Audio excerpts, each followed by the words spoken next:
Alright. Does everything work? We have a microphone.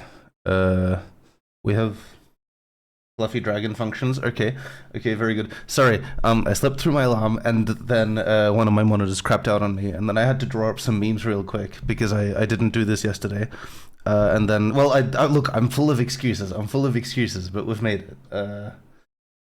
You need to go here. And then you need to face in this direction, and then when I turn, okay, that's good enough, we'll go with that. Yes, hello everybody, thank you for popping in, and let's get right to it. I did get here in the end, so it wasn't as dramatic as I make it sound. I just want to kind of ham it up, you know. I'm too sexy to prepare for things, that's how it works. Alright, so for those who aren't familiar with this, such as me, I might be making half of this up. This is basically Phoenix Wright, but with birds, in a very Victorian aesthetic. Let me bring it up real quick and make sure everything functions. You are too far to the side. Why are you so far to the side? You can scooch onto the screen a little. There we go. That'll do. All right, let's try this. All right. The whole game looks like this. And I need to unmute desktop, and then. How loud is this? That's pretty loud. Alright, fortunately this game doesn't have weird tabbing issues like Riven, so I can just adjust audio as we go. That shouldn't be a problem. Alright, so it's Phoenix Wright with birds. There'll probably be a lot of reading. It's bird legal procedural, basically. There's 4 cases total. The game isn't very long. It's about 6 or 7 hours. I'm going to see if I can get through 2 cases today, but A, I don't have any idea how this works. And there's supposed to be a thumb sticking out, good enough. And B, there we go. I really need to fix the finger mapping. And B, it'll be a short stream today because I've got a busy day, but I'll see what I can do. Options. Is chat working? Chat's pretty visible. I'm okay with that. I had to, that's the other thing I had to do. I had to mess with the chat to have it not be completely illegible. With this game as background. Okay, that's fine. New game.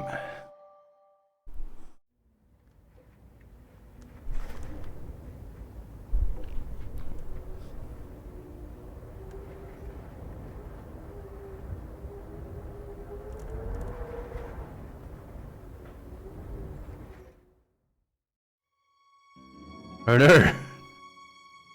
A tragedy! Oh mon dieu! Okay, I like this already. Damn, Catalan, how do we know it was her? I thought this was like a legal procedural / murder mystery. Act 1, a cat with claws. Pretty good. I'm hoarding electronics on hold in favor of hoarding other things. Yeah, Sparrowson. Okay, it's midday already. Where on earth is that featherhead? Well, look who finally decided to get up. Haven't you heard what they say about the early bird, Falcon? Too early for worms. Past the Cabernet Sauvignon. There'll be time for that later. We've got business to handle first. Business? A letter arrived while you were sleeping. I haven't opened it yet. It's probably just more junk mail. Go ahead, Sparrowson. You may have the honors. Alright. Dear Monsieur Falcon, I am writing to you today because my daughter, Dame Catalan, has been arrested for a crime that she did not commit. She's being held at La Conciergerie prison on the charge of murder, no less. Her trial is in 3 days' time. I would be greatly in your debt if you would offer her your legal aid. Oh, the test drive of what? What did you test drive? Oh, the thing with the stuff. Yours sincerely, Seigneur Pourtoir de Miao of the de Miao estate. My god. Well, this is quite something. I know! Your first serious client in months! Not just that, the de Miao estate is well known for its exuberant wealth. Even if we cannot do much for Dame Catalan, his lordship would still reward us handsomely for our efforts. Wow, so I suppose you intend on defending Dame Catalan in court? Of course. Of course, it would be foolish to let such a good opportunity slip through our feathers. Grab your coat, Sparrowson. We're going to go find our kitty client, La Conciergerie. Conciergerie? I think I messed that up a lot. We'll see how we go. My ability to pronounce French is like a 6 out of 10, and my ability to not drop letters from French words is like a 7 out of 10. But between those two, I'm going to sound like a train wreck. Excellent! My derriere is getting tired from all this sitting around. Oh, but I better file away Seigneur Demiar's letter first. One moment, Falcon. Aha! I have an evidence folder. It looks like one of those steamship suitcase things. I'm excited. You may access the evidence folder at any time, clicking suitcase symbol. Okay. Aha! Evidence. Can I read it? No, it's just in there. Alright, so I don't know how much this is like... Oh, look, I'll make a reasonable attempt, right? Yeah, your birds are so naughty because they have, I don't know, there's a reason, I'm sure, and it can't possibly be that you guys buy new birds whenever you can come up with like the slightest excuse to do so. That's okay. That's okay.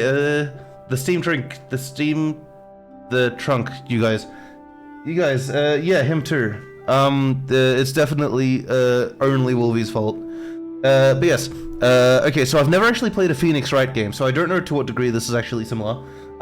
Is chat legible on screen, like on video screen? Because like I can read it, but I have to squint. I should do that. Hold on. Where is it? Okay, you can live. Sorry, it's moving. It's just moving really slowly. I'm working on it. It's good on mobile. Okay. We've moved chat. Now let me see if I can hop into Streamlabs real quick and make it a bit more opaque. See, this is why we ask these things at the start of stream rather than an hour into stream, at which point it's too late to fix anything properly. Stream chat, come on, load. Settings, custom, RGBA, select, save. Alright, someone type some stuff.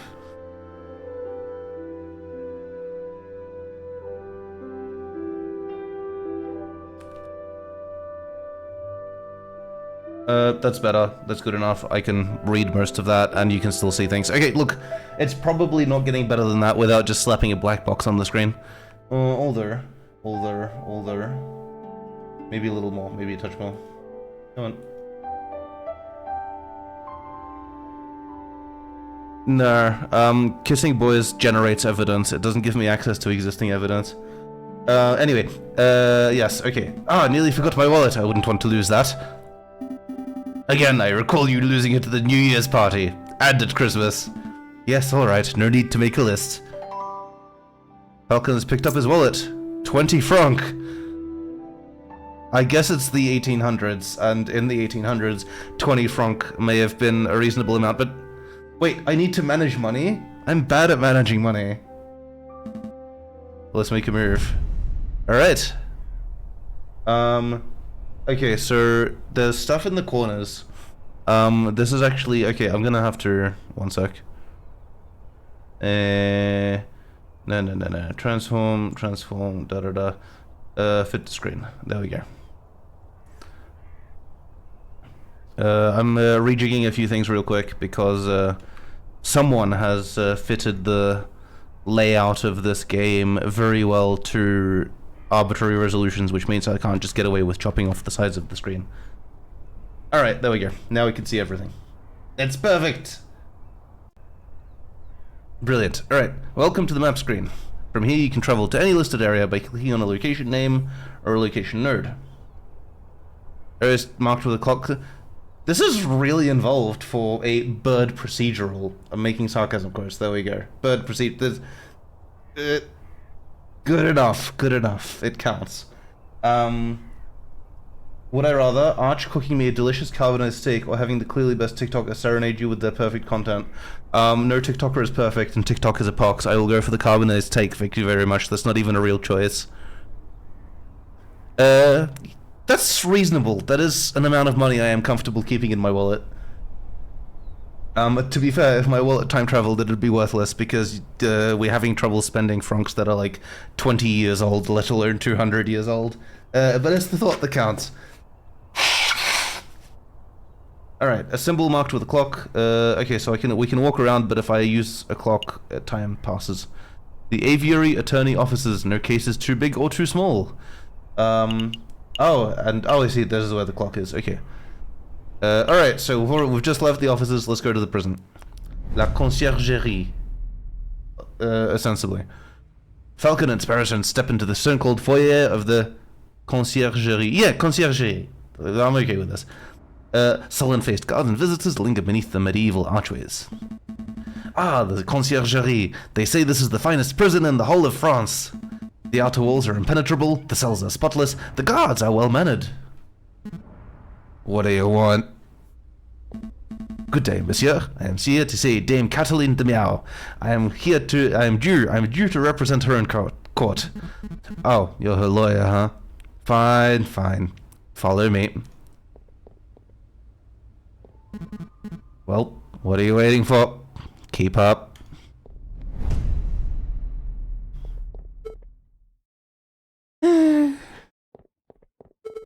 My papa hasn't forgotten about me, has he?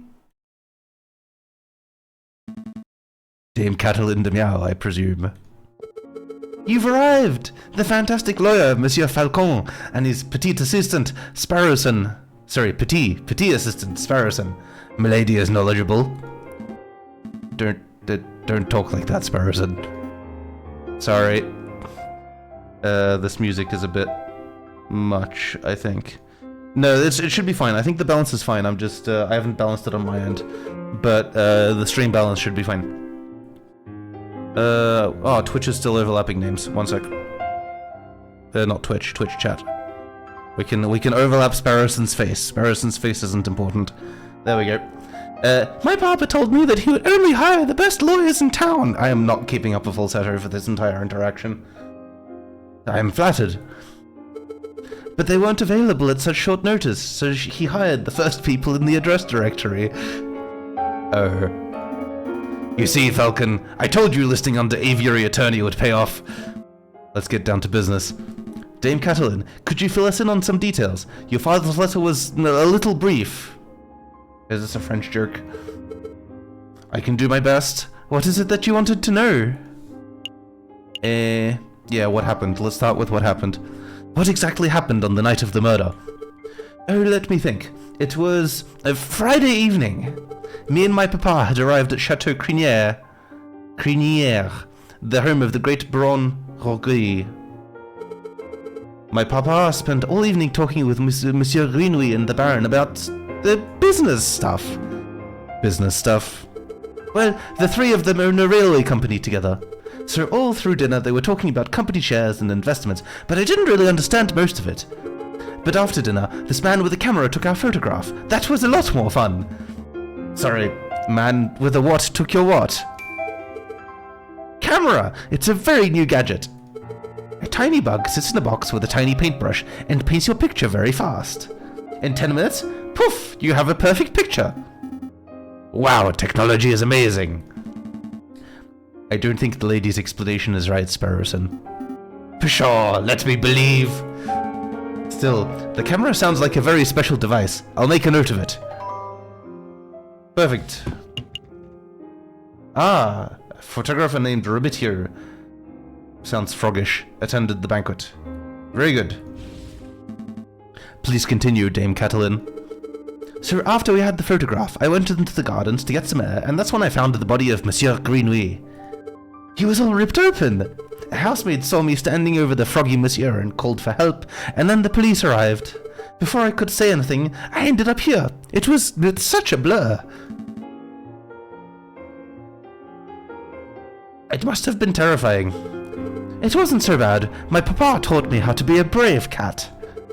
Was there something else you wanted to ask, Monsieur Falcon? Yes, who was there that evening? Dame Cataline, who attended the banquet that evening? Well, there was me and my papa. My dearest maman couldn't make it. And there was Baron Roguet, who hosted the dinner, and his housemaid. Colleen, I think she was called. Of course there was Monsieur Grenouille. Well, until, you know, he died. And there was Monsieur Robitio de Robigno, the man with the camera, but he was only there for a little while. I think that was all. Was there anything else you wanted to ask? Did you see anything suspicious? Dame Catalin, did you see anything suspicious that evening? Suspicious? Like, maybe a guy lurking in the shadows, or, a bloodied murder weapon? Monsieur Falcon, I do believe you are looking for an easy answer. You got me. I did not see anything, I am afraid. The evening was very normal, the food was delicious, the conversation was boring. It was all very ordinary until the incident. I see. Wait, Falcon, you missed something of huge importance. I did? Dame Catalin, you said the food was delicious. But you didn't say what food it was! Shit. I was doing a number on my throat. You and your damn stomach. Let me see. We had put red herring to start, garnished with garlic butter. Go on. Then a marbled steak served perfect bloody rare. Glorious. Falcon, write this down. What? This can't possibly be relevant to the case. Write it all down. Please. For me. Fine, fine. Red herring has been added to your evidence folder. God damn it, Sparrowson. We talked about this. Oh, Jesus. I would like to thank Valentine for suggesting this game because I'm already pissing myself. Alright. Bloody rare steak has been added to your evidence folder. Maybe that's relevant, unlike the red herring. Sparrowson, remind me not to let you talk to clients on an empty stomach. Come to think of it, I did find it a little strange that we weren't given any cutlery. Yeah, I'm sure you're correct, and this upsets me. No cutlery, even for the steak. Nope, you would think that the great Baron of Chateau Crinière would have gorgeous silverware, but there was none to be seen. That is a little peculiar. Was there anything else you wanted to know, Monsieur Falcon? No, I think that will be all. So what's the plan now, Falcon? The way I see it, we have two tasks. We should head to Chateau Crinière and try to see the scene of the murder for ourselves, and we should try to track down this supposed photographer, Monsieur Robitio de Robignon. 2 days for two tasks. Seems doable. But we should head back and get some rest first. We have a lot of work ahead of us. Wait, Monsieur Falcon, before you go, you do believe my story, don't you? Ellipsis.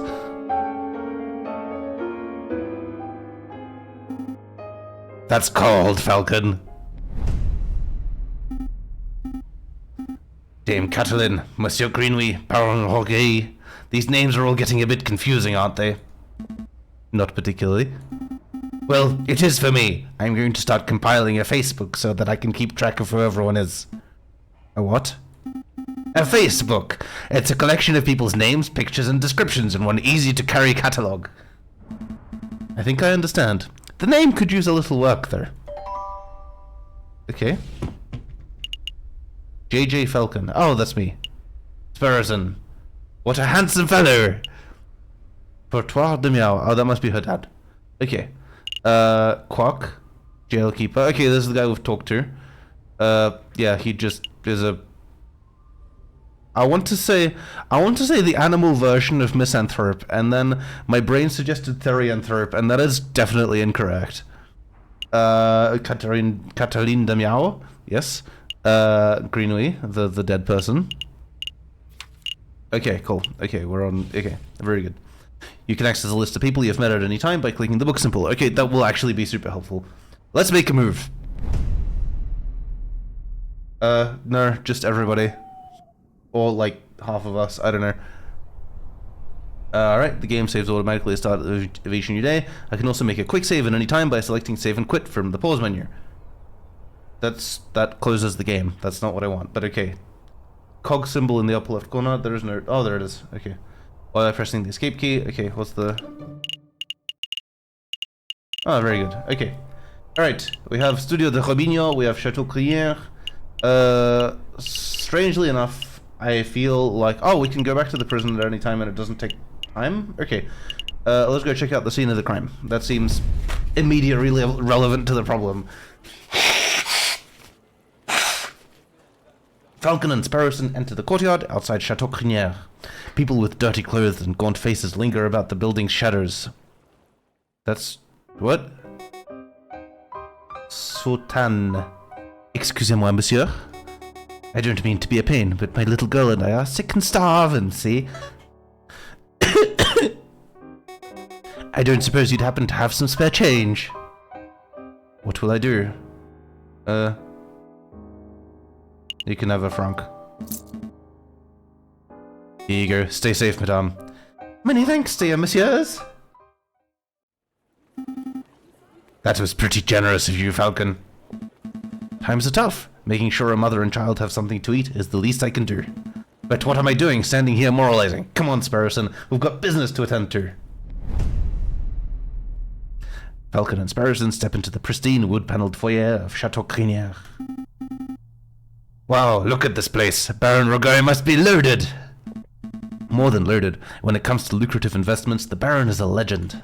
Factories, chocolate shops, hotels, railroads, the Baron owns a little bit of everything this side of the Seine. Is he here right now? Yes, he's the smug-looking chap with the impressive mane. But we must approach a man of his stature with tact and finesse. Hey, Baron, we'd like a word. How's that? Sparrowson, you have the finesse of an inebriated warthog. You can thank me later. I think I got his attention. Did I hear my name? Great Baron Roguin, property owner extraordinaire, at your service. My god, that mane, that cigar, that top hat is delightful. And who might you fellows be? More investigators? Yeah, we're attorneys. Not quite. I am Private Attorney J.J. Falcon, and this is my associate, Sparrowson. Lawyers, eh? You know, you aren't the first to have passed through here today. Oh? Yes, yes. This jumpy, twitchy fellow came by this morning. Asked a bunch of questions, then hopped away before he heard the answers. Most curious. Do you know who he was, Sparrowson? Perhaps. I have a hunch. We'll be seeing him at the trial. A friend of yours? Something like that. So what may I do for you, messieurs? We're doing some research on Monsieur Greenouille, the frog who was killed here on Friday evening. Of course. Such a tragedy.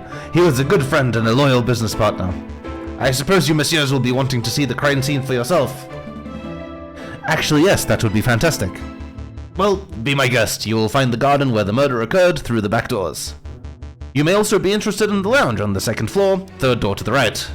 That would be where we gathered for a group photograph prior to the... unfortunate incident. Oh, can we see the finished photograph? I am afraid not. It is to my understanding that a photograph must be developed before it can be viewed. It's a slow process. My own copy of the photograph is to be delivered in 3 days' time. Ah, that's no good to us. The trail may be over by then. Nonetheless, we appreciate your hospitality. Thank you, Baron. Ah, it's no trouble at all. I'll be here to see you out when you're done with your investigations. So where shall we go first?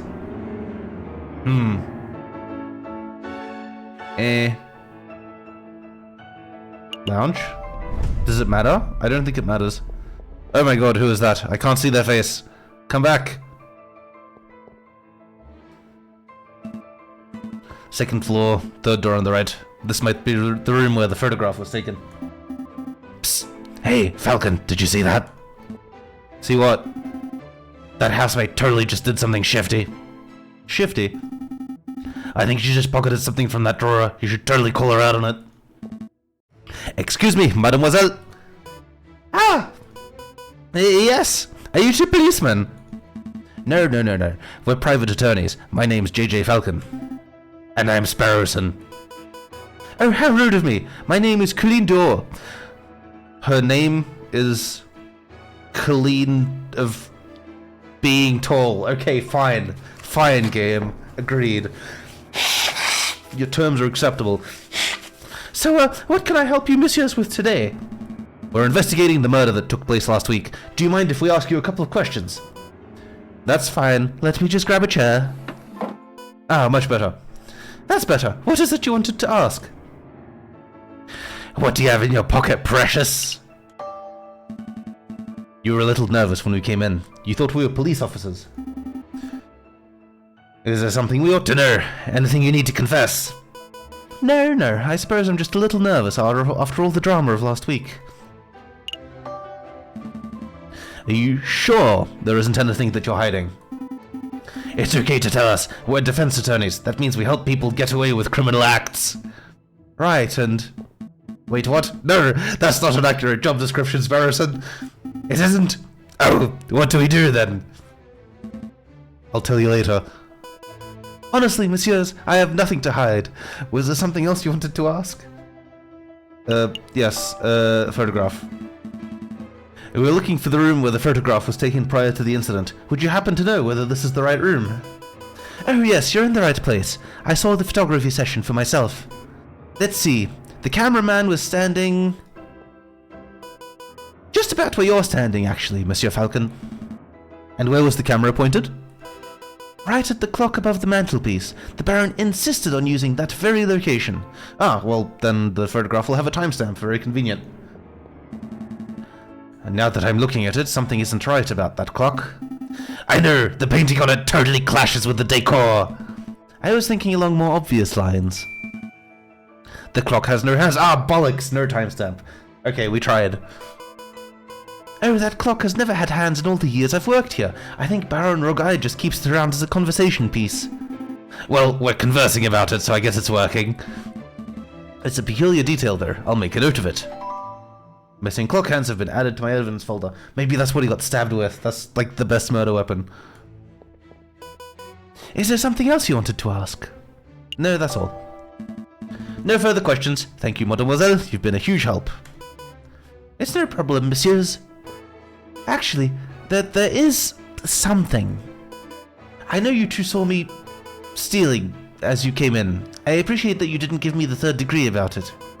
You see, I'm trying to save up to follow my dreams and, well, never mind, I'm rambling.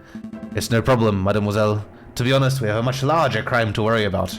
Although, I should probably ask, I don't suppose you've been stealing anything else? Silverware, perhaps? Ah, you know about that? Yeah, I suppose that was me. It started with a couple of teaspoons. I didn't think the Baron would miss those. But, well, yeah, I suppose the habit got a little away from me.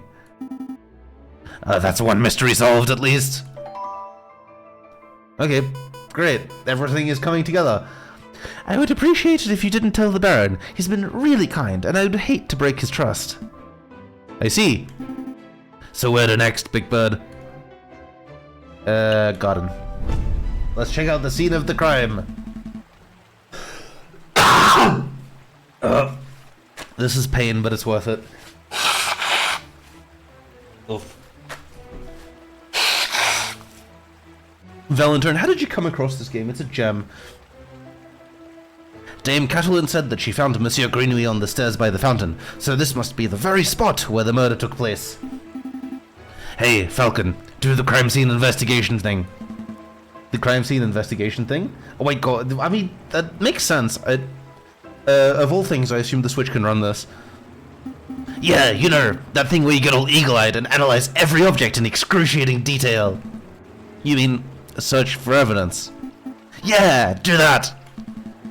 That's not a bad suggestion. It wouldn't be the first time the Parisian police have missed something right under their noses. In investigation mode, you are free to examine the scenery of the room. Okay. Click on an item of interest, and Falcon will examine it in closer detail. Yep. Excellent, top right corner. Okay. Okay, well, let's take a look at the fountain. This fountain is finely crafted. It's solid carved marble. That can't have been cheap.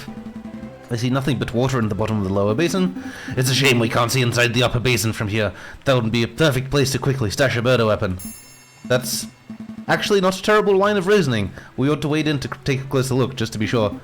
Yeah, I suppose we should. Oh, I apologize. I wasn't being direct enough. What I meant to say was, Sparrowson, go wade into the fountain and take a closer look inside the upper basin. Me? No way. If you want to go wading, do it yourself. I'm a respectable lawyer. You can't expect me to roll up my trousers and paddle around the fountain like a duck in a lake. Yeah, well, you don't pay me enough to justify getting my sweet threads wet. Look, there's only one reasonable way to settle this. We'll flip for it. Flip for it? Yes, I'll flip this one front coin. You call the outcome. Get it wrong, and you go for a swim. So, what'll it be? Heads or tails? Napoleon face or plant squiggles?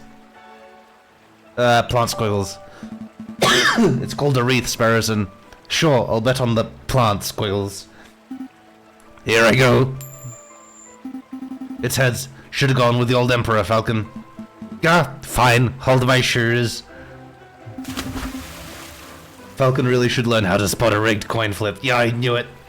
Bastard. I almost feel bad for cheating. Almost. Ah, you're back. Had a good swim? No. I'm a bird, not a fish. But I did find a mystery item in the upper basin. It's no murder weapon there. What is that? What is this? It's brown and sticky, and it smells weird. Don't tell me that you picked up a very wet cigar butt, possibly belonging to Baron Rogaille? Correct. But that shouldn't be too surprising. It is his house, after all. I'll stash it in the evidence folder, just in case. See, that's the thing. If there were multiple cigar butts in there, then it'd be normal. But if there's just one, then it's sus. Because he clearly doesn't do this usually, and I'm assuming the upper basin isn't usually scooped by the help. Oh, I don't know. Tall giraffe lady probably scoops the upper basin regularly if she's allowed outside and not too busy stealing silverware. Ugh. Alright. Is there anything else we need to do here? Yeah, probably. Aha! Statues. More statues. What else is there? I think it's just the statues, okay. Another beautifully made horse statue. You know, my uncle once had a horse that refused to eat hay. Oh, that's unfortunate. Yep. Eventually, we realized that it was just filling up on horse d'oeuvre. Sparrowson, I'm going to murder you. Ugh, terrible. A finely crafted horse statue. The mane looks almost lifelike. Would you say it behooves you to stroke it? No. No, I would not. I really hope every horse statue is a different horse pun. Baron Rogaille certainly likes his horse statues. I don't mind the horse statues, but the little cherub people creep me out. Babies should be waddling, not attempting saddleless horseback riding. What's my horse puns? A horse statue with a goofy face. That reminds me of a jerk. A horse walks into a bar, and the barkeep says, "Why the long face?" Yes, we've all heard that one. What? No, the barkeep says, "You've got to stop coming here, you're drinking us under the stable." I think it's time to rein in the horse jerks. Alright, I think we're done here. I think that's it. Aha! Stairs. Right, of course. Dried blood on the staircase. This must be where Monsieur Greenway died. Do you see any bloody footprints? Oh, or maybe a name scrawled in blood written with the frog's last breath. Wishful thinking. All I'm seeing here is a big sticky puddle. There's nothing to indicate that the body was moved, or that the frog left a last-minute clue. All I can make out from the bloody mess is that Monsieur Greenway was attacked and killed on the staircase.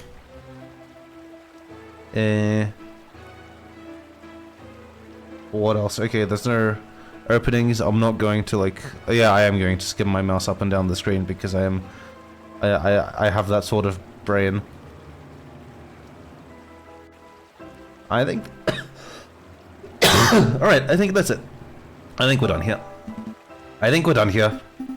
Good call, but are you sure you don't want to take another dip?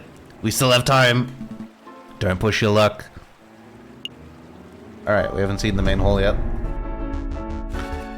Did you messieurs have a good look around? I trust everything was in order. We had a good look, thank you, Baron, but we actually have some questions for you. Please, ask away, I have nothing to hide. They always say that, and then it's never true. Yes. Baron Rogaille, I would like to ask you about your activities on the night of the murder. Oh, am I in trouble? Not at all. No, nothing like that. We're just gathering the full picture. I see. Well, let me think. The guests arrived at 5 o'clock and we all sat down for dinner in this very hall at 6. That part went magnificently.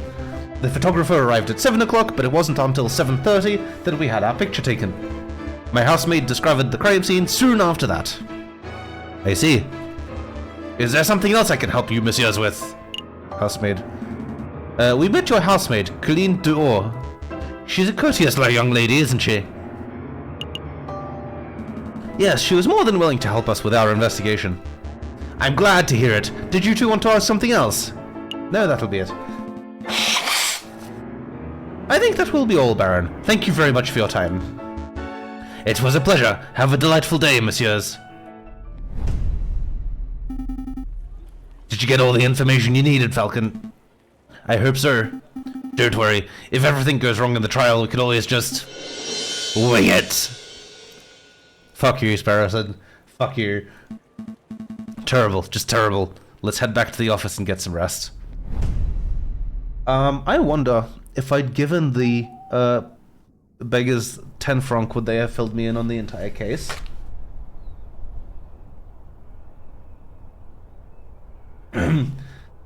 It is, it's so good. Don't worry, you can always come back for the VOD. Thanks for popping in, Balls.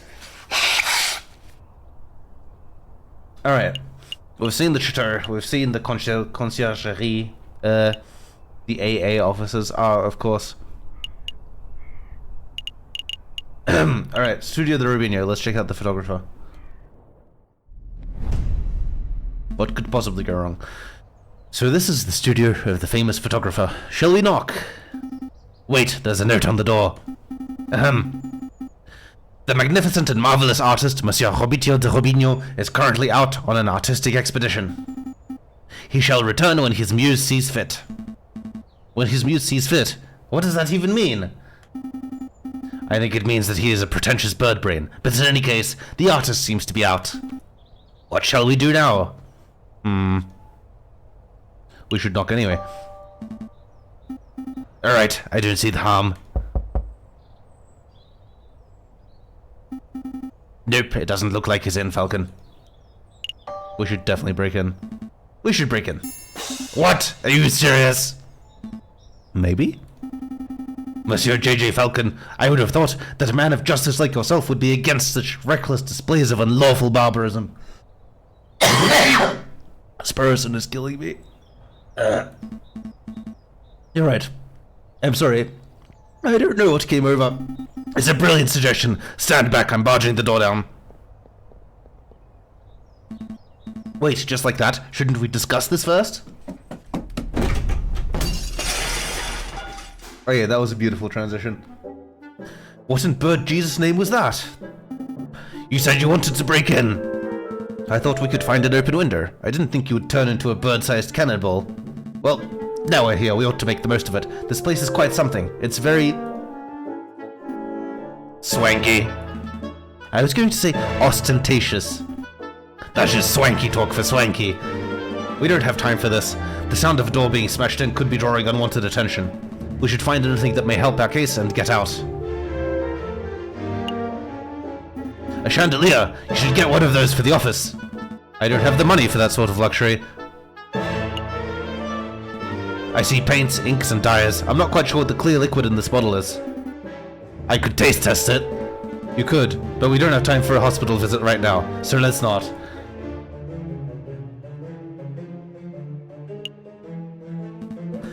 A lighthouse? No, wait, it's a man in a top hat. Actually, if I squint and turn my head sideways, it's a black smudge, Falcon. This is a photograph of a castle somewhere in the countryside. You know, I once had an uncle who once fell off a castle rampart while on guard duty. Oh, I'm sorry to hear that. Did he die? No, he got demoted. God damn it, Sparrowson! Ugh, terrible. I see a finely dressed dandy fellow upon a horse. Okay. A beautiful picture of the Paris skyline. Given the angle, this must have been taken from the Notre Dame Cathedral itself.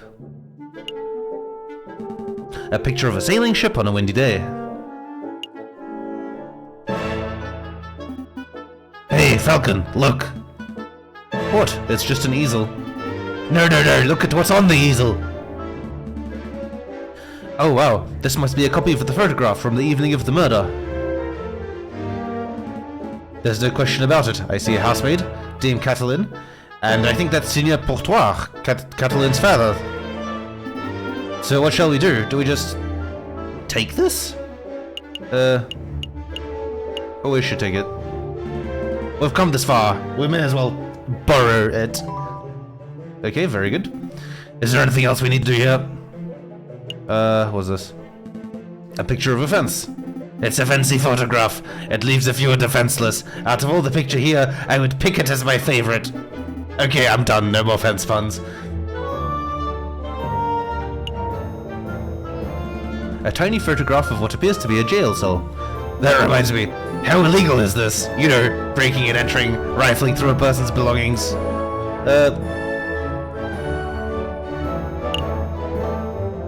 It's okay. A recently passed amendment allows for proportionate amounts of property damage in the pursuit of criminal evidence. I don't think that's correct, but your use of legal jargon makes me have faith in your credentials. It sounds like you're starting to learn the finer points of the French justice system, Sparrowson. A butterfly, or maybe a moth. It's difficult to tell in black and white. Okay, this music is very loud. It's not just me. There we go. This appears to be a photograph of a ladder, symbolic of climbing towards success, perhaps? It looks more like a stepladder to me. Oh, no, we're not getting into that old argument.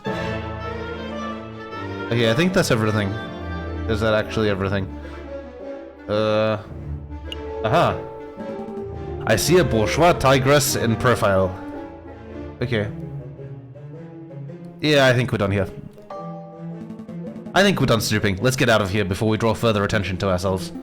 Sounds good to me. Uh-oh. Oh mon dieu, what happened to my door? Some kids did it. Little weasel types. We saw them. Yeah, weasels! They were all like, let's break into this art guy's house! And we were like, no, weasels, you cannot do that because that would be illegal! And then they were like, we chased them off. That's the important thing. Well, thank you, I suppose. Let's make a move. Trial day is approaching fast. Right, let's go.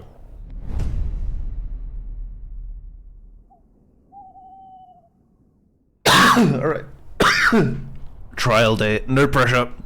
That would be illegal, see? It's true. They can't do that. I'm gonna move chat again. I'm gonna check it on the right hand side because the left hand side now has menu on it.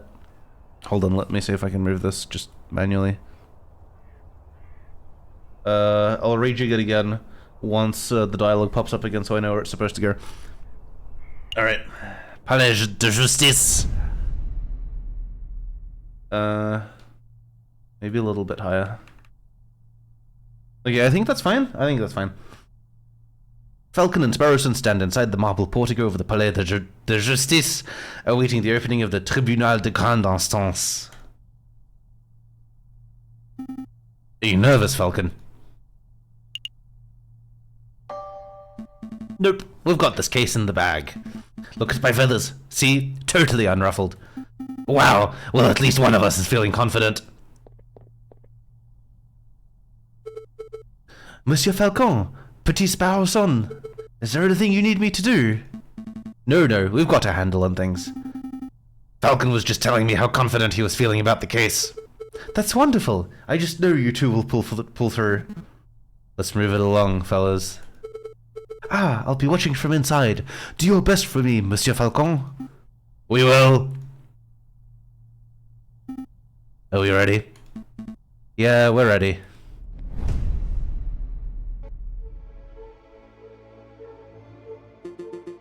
Judge Maxime. Alright, settle down everybody, settle down. Is everybody here? J.J. Falcon, present. The defense is ready, Your Honor.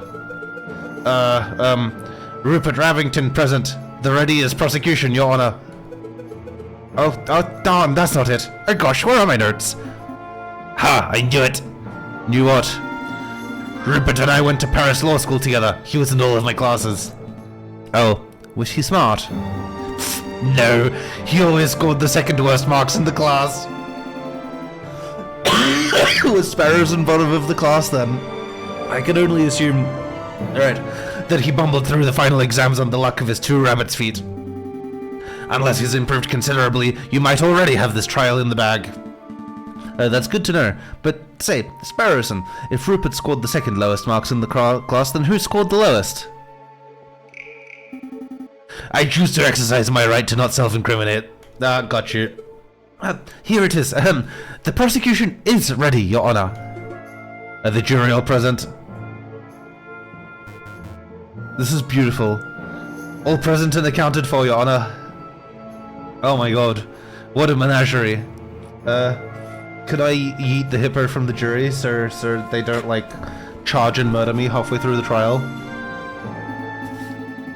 Hey, Falcon. I thought there were only 6 members of the jury for cases like this. Why do I count 8?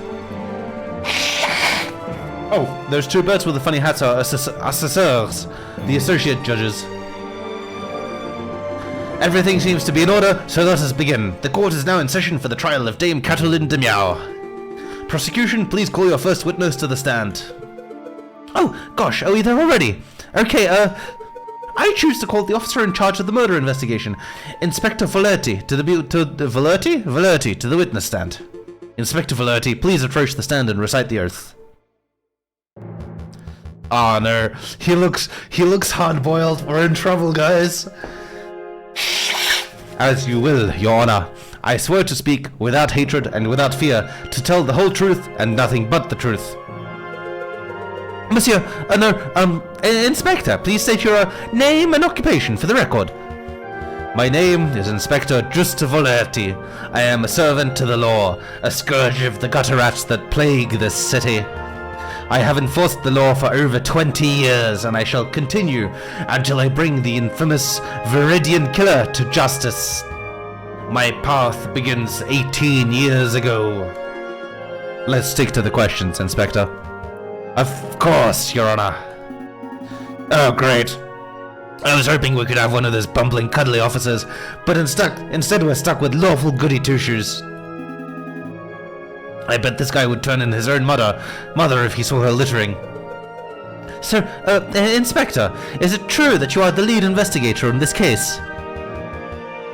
My god, this... Okay, sorry, I gotta turn the music down. It's a bit much for me. There we go. Okay, that's way better. Turn it up a bit. Okay, now I can also hear myself think. That is correct. I was also among the first to arrive at the scene of the crime. Then perhaps you can walk us through what you witnessed upon your arrival. Absolutely. Just after 7:30, we were alerted and brought to the scene by the housemaid of Baron Roguet. At the scene of the crime, we found Dame Catalin de Miao. She was standing over the corpse of Monsieur Greenway with his blood on her paws. Well, that sounds like an open and shut case in my humble opinion. No more questions, Your Honor. Bloodied paws? Nobody told me that detail. Keep it together, Falcon. You're about to be given the opportunity to cross-examine the witness. And that's your opportunity to find flaws in the inspector's testimony. Of course, I know this. You may begin your cross-examination, Monsieur Falcon.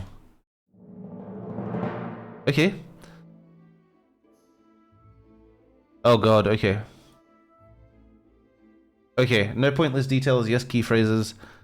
I mean... Inspector, you say Dame Catalin had blood on her paws. Correct. Blood clung to her fur like a guilt to a convict. Whose blood was it? Ha! What a question! It was Monsieur Greenway's, of course. How can you be so sure? I object! This line of questioning is absurd! There was only one murder victim that night, Falcon. The blood on Dame Catalin's paws could only have belonged to one person, Monsieur Greenway. Judge! Falcon's trying to delay the trial!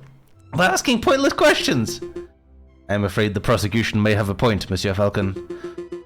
Do you have any reason to suspect that the blood belonged to someone other than Monsieur Greenway? Do I? Yes, I do. I do, Your Honor. Actually, I have more than suspicion. I have evidence that the blood on Dame Catalin's paws had nothing to do with the murder. This is foolish time-wasting, the Falcon. If the blood on Dame Catalin's paws didn't come from the victim, then where did the blood come from? On the evening of the murder, Dame Catelyn ate a bloody rare steak. Is this true, Monsieur Rabington? Well, in a manner of a speaking, I suppose steak may have been on the menu. And then, Inspector, would you acknowledge the possibility that the blood on the lady's paws did not belong to the victim, but to the steak? Well... Wait! Don't answer that, Inspector! It is a possibility. No! Intriguing. Okay, that's good. That's good. Sir, Inspector Valerti, is it possible that you arrested an innocent bystander simply for being a messy eater? Now, hold on just 1 minute, Falcon. You are overlooking something quite crucial. Dame Catelyn is an elegant bourgeois kitten. She was no doubt brought up with flawless etiquette and perfect table manners. At the banquet, she would have eaten the steak with the fork in her left hand and a knife in her right, like any proper civilized animal. How could she have possibly gotten blood on her paws with such good manners? Oh, that is a good question. Or at least, it would be at any ordinary dinner banquet. But as it happened, something was missing from that particular banquet. Something that forced Dame Catelyn to eat with her paws.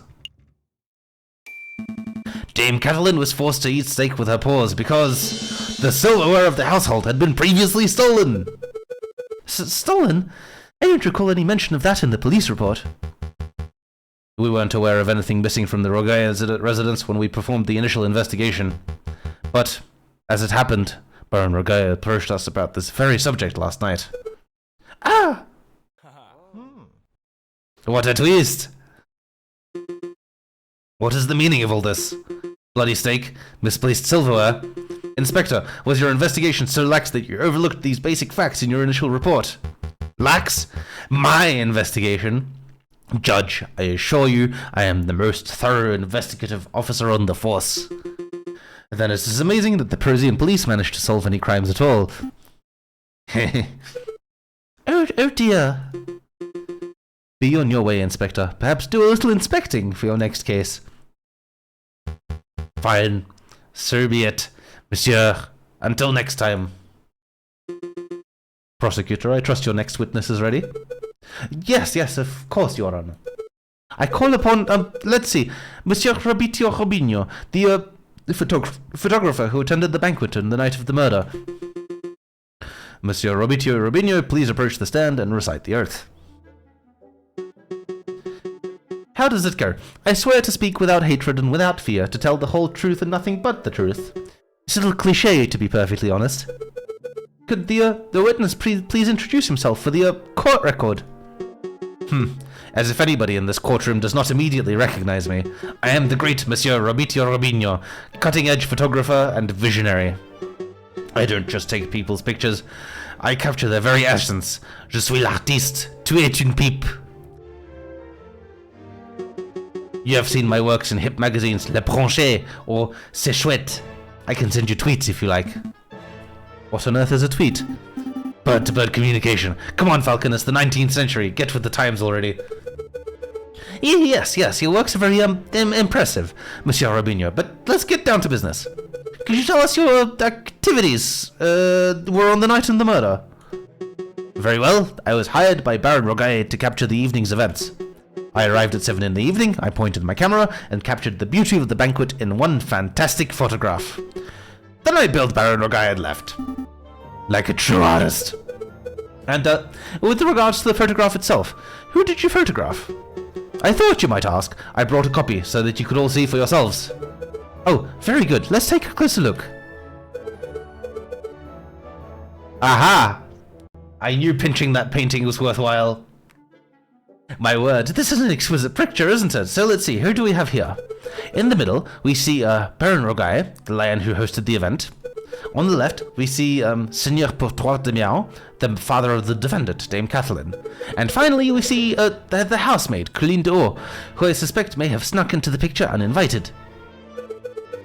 As you can see, two people are clearly absent from the photograph. The first is the victim, Monsieur Greenouille. The second is the defendant, Dame Catelyn de Miao. Quite suspicious, wouldn't you agree? Just a moment, Monsieur Rabington, this proves nothing. So, the defendant and the victim were not photographed with the others. That doesn't mean that they were in the garden together at that point. Hold your horses, Falcon, I'm not done yet. The prosecution may continue. Behind the photograph subject, we see a wall clock with the time set at 7:30. Now, why is that time significant? Well, as Inspector Valerti told us earlier, that was the exact time the murder took place. Do you see, Falcon? Every suspect has an alibi at the time of the murder, save for Dame Catalin herself. Hey, Falcon, that photograph doesn't seem right. It looks different to the one we, borrowed from Robinho's studio. I see it too. Our photograph shows Colline d'Haute, Dame Catalin, and Signor Portoir. But Monsieur Robinho's photograph shows Baron Rogaille where Dame Catalin should be standing.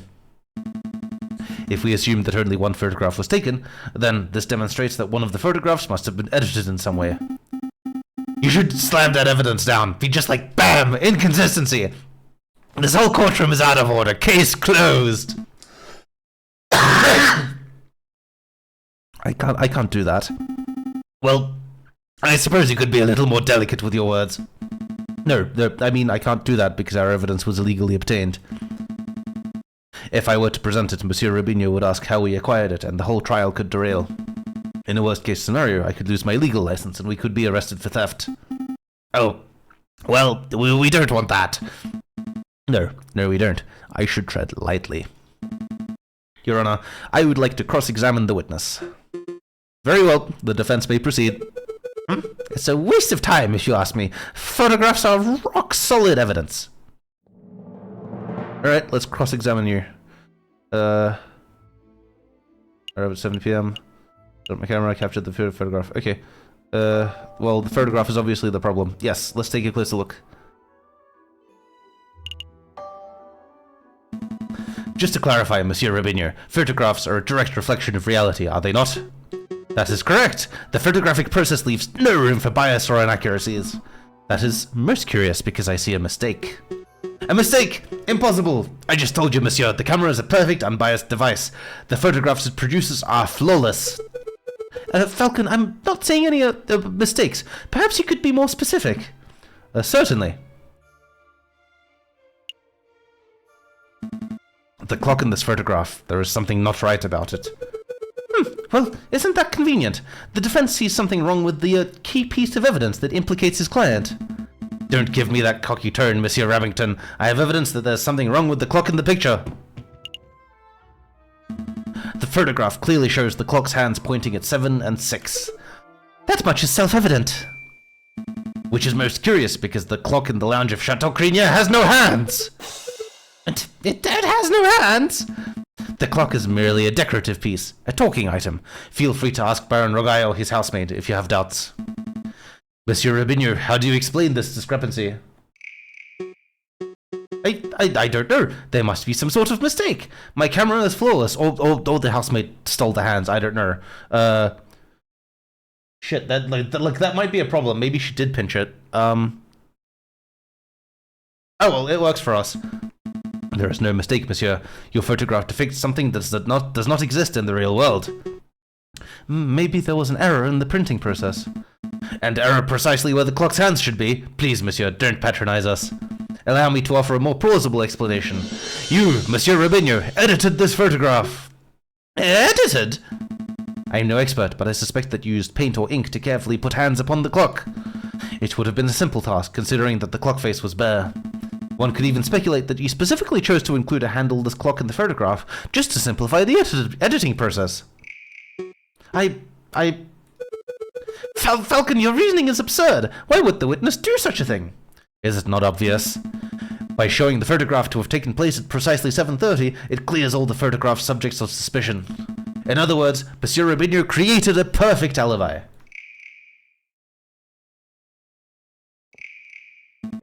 Of course, this raises further questions. Who is the witness protecting? And why? Was Monsieur Robinho coerced? Bribed? Threatened? Enough silence. Let's hear some answers, Monsieur Robinho. Fine, you've got me. I'm guilty. I did it all. You did it? You're confessing to the murder of Monsieur Greenway. What? No. I have no idea who killed the frog. I'm just admitting that I'm guilty of producing fraudulent photographs. I was ordered to make changes to the printed photographs, and yes, that included adding hands to the clock. You were ordered? By whom? I dare not say. Monsieur Robinier, I strongly advise you to answer the defense's question. You have pledged to speak without fear, after all. With respect, Judge, I fear his claws more than I fear the punishment of the justice system. I shall name no names. His claws! Do you hear that, Falcon? That is most unfortunate. Monsieur Robinier, we cannot and shall not torture names out of you. We don't live under the ancien regime, after all. But since you have admitted to falsifying evidence, then we cannot keep you on the stand as a witness.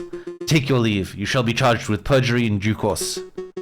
I can't protest. That's the least I deserve for my failure as an artist. Good day, messieurs. What do you see? What do you see, Valentine? Fill me in. Sir, the clock's hands were painted on. So what? It doesn't matter. The photograph still depicts Dame Catelyn as absent close to the time of the murder. That's significant. Oh, don't be dense, Monsieur Rabington. If the photograph is not completely genuine, then it cannot be considered reliable evidence.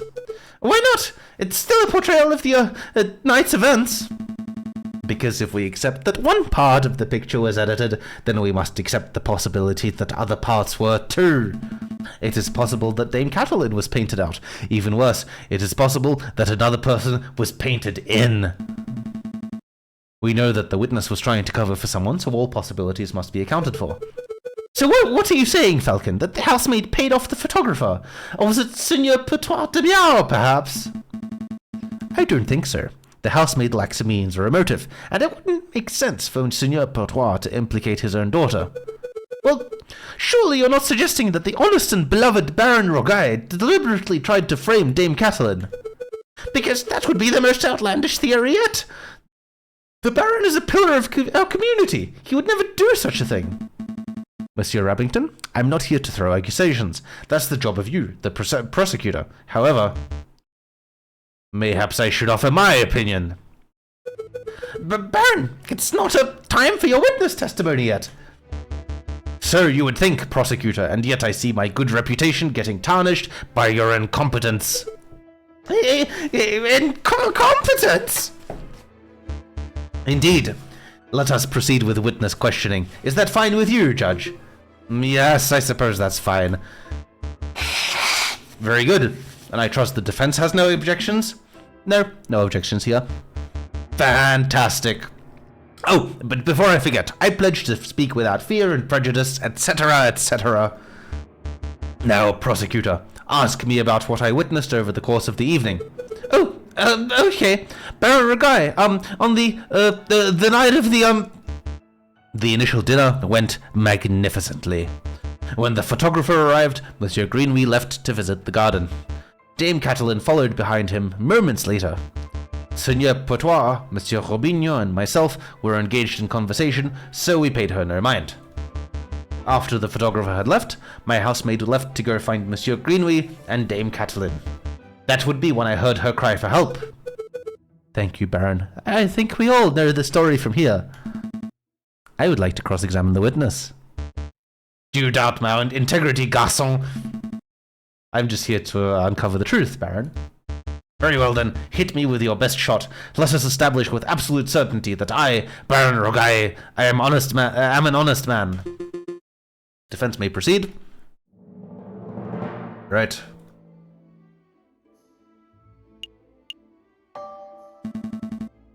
Well, no, but shit, okay, well, let's give it a shot. That might help. Okay, why did Monsieur Greenway leave to visit the garden? I believe he wanted some fresh air. The steak did not sit well with him, I fear. That would make sense, yes. Why did you feed the frog a steak? Oh, I see. But that is quite coincidental timing, isn't it? How so? Well, Monsieur Greenway felt sick and left the room just after the photographer arrived and just before the murder occurred. One might draw a link between the food and the sickness. Hold on, Falcon. Surely you aren't suggesting that Monsieur Greenway's food was poisoned in some way? I'm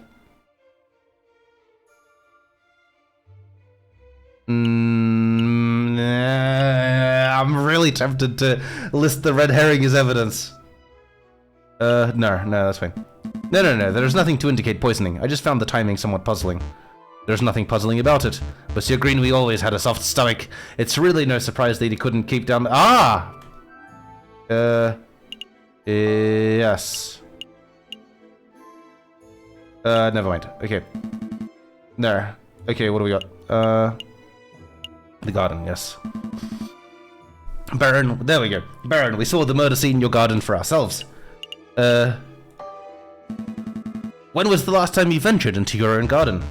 As it happens, I have quite serious allergies. I haven't been in my own garden for years. Ha! Got you! Years, you say? Indeed! That's not right.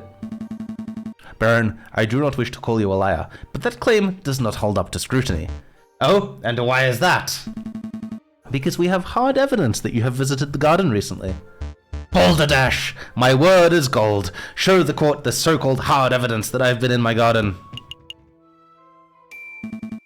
This was found in your garden. To be specific, it was found inside the fountain basin. Right beside where the murder occurred. A cigar butt? That could belong to anybody, and... Prosecutor, please shut your mouth. I can speak for myself. Okay. Sorry, Baron. That is indeed the remnants of one of my cigars. But I must apologize, Monsieur Falcon, for I misunderstood your initial question. You see, prior to the banquet, I hadn't visited my own garden in years. But naturally, after hearing the housemaid's cry for help on the evening of the murder, I rushed outside. I was shocked and disgusted by what I saw. That must have been when I dropped my half-smoked cigar in the fountain basin. See, Falcon? That's a perfectly reasonable explanation. I would find that believable if the cigar were casually discarded. But as it happened, the cigar butt was found in the fountain's upper basin, a location that could only be accessed with great inconvenience. And a little paddling. The cigar butt was not dropped, it was deliberately hidden. There are any number of possible explanations. Are there? Because I can only think of one. That is, that you, Baron Rogai, deliberately hid your cigar butt to disguise your own illicit activities. Did I now? And what illicit activities would those be?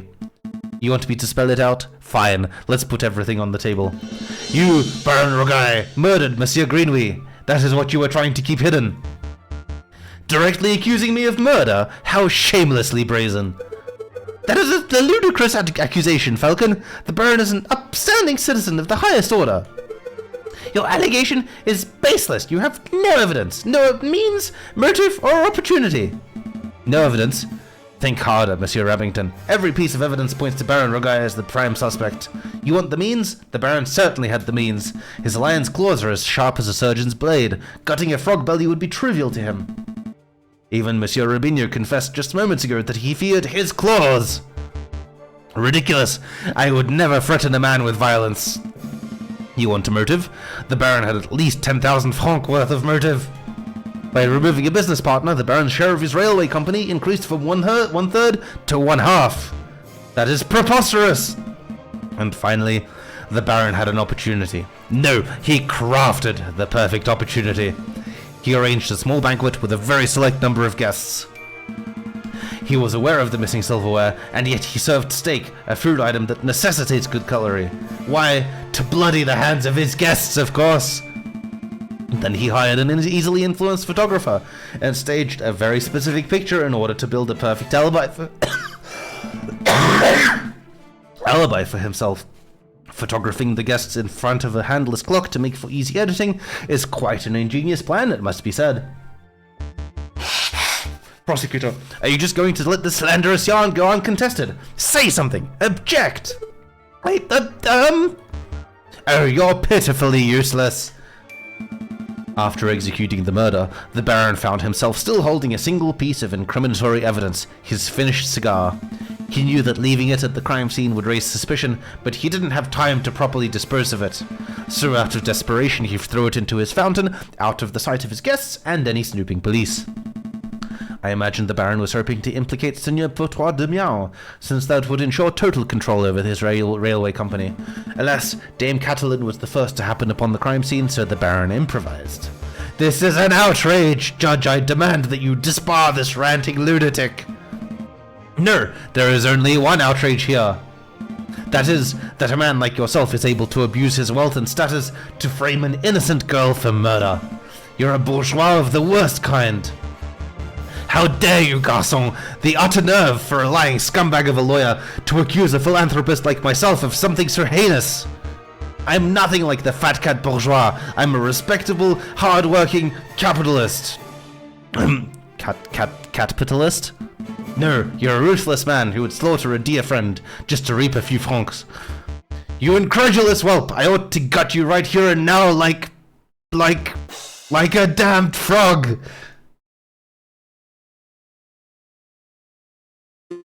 Could someone please restrain the Baron?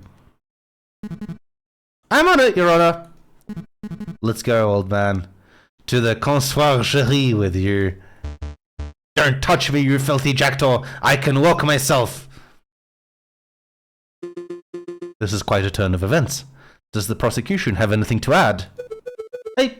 Well, in a manner of speaking, well, to be honest, no. Then I shall now confer with the members of the jury to come to a decision. I ask that the animals of the court please be patient in this time. Falcon, that was pretty incredible. Thank you. I just hope it was enough. What do you mean? You just proved Catalan's innocence. We'll get a not guilty verdict for sure. Sparrowson, I think you've misunderstood something important about the justice system. What's that? I haven't proved anything. As lawyers, we cannot deal in proofs. It's just not possible.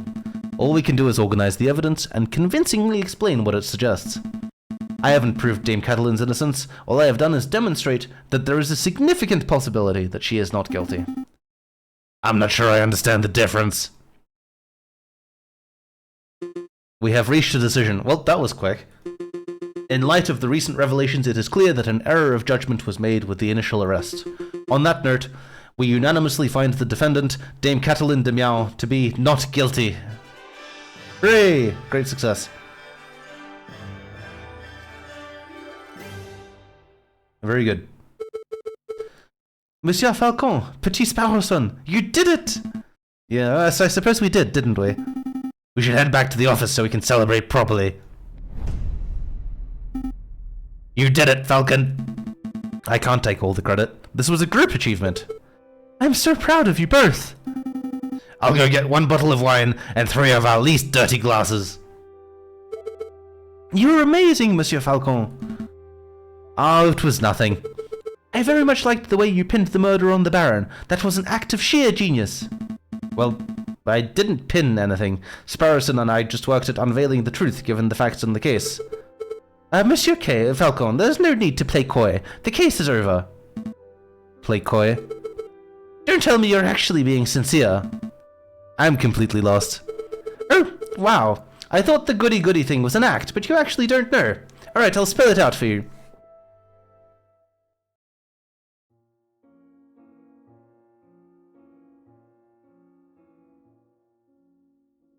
I murdered Monsieur Greenway.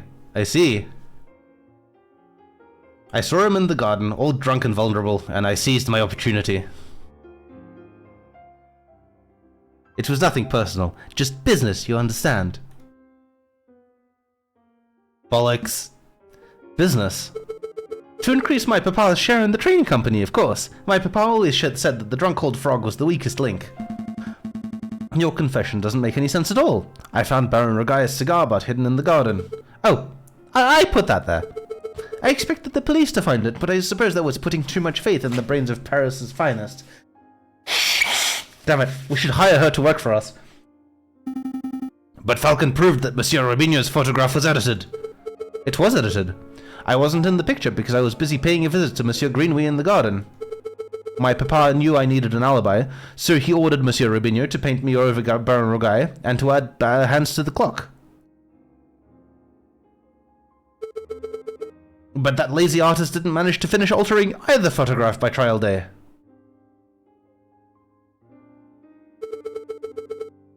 It's a good thing that Monsieur Falcon was so imaginative, because that could have gone very badly. What?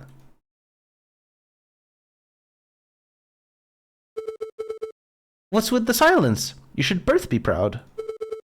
Ah, so if we hadn't stolen the painting, that might have revealed this. Okay, this game is very clever. Very impressed. I've been bamboozled. And there aren't many lawyers in the whole of France who could have won a case like this, even for a bourgeois kitty like me. I think you should leave. Fine. So much for the celebrations. Here's the payment for your services, straight from my papa's pockets. Okay. Oh. 30 whole franc. No, 40 whole franc. Impressive. Well, adieu, Monsieur Falcon. Petit Sparrowson. Falcon, what do we do now? Falcon. Shit. Yes. Let's keep going. Let's keep digging that hole. Oh, the next day. Okay. Valentine, what have you done to me? Ah, the Palais du Louvre. Okay, well, that's asking for trouble.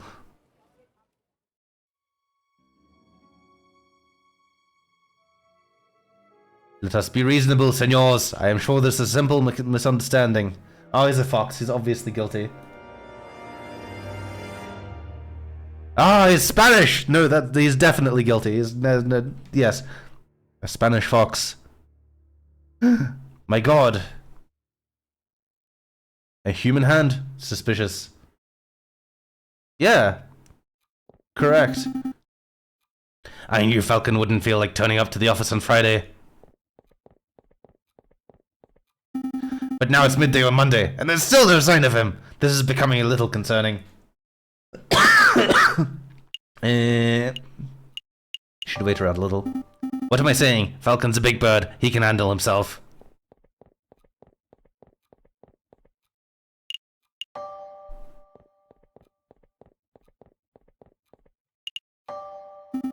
I should probably go find him. His home would be a good place to start, but the bird brain never gave me his address. I'll just have to find him the hard way.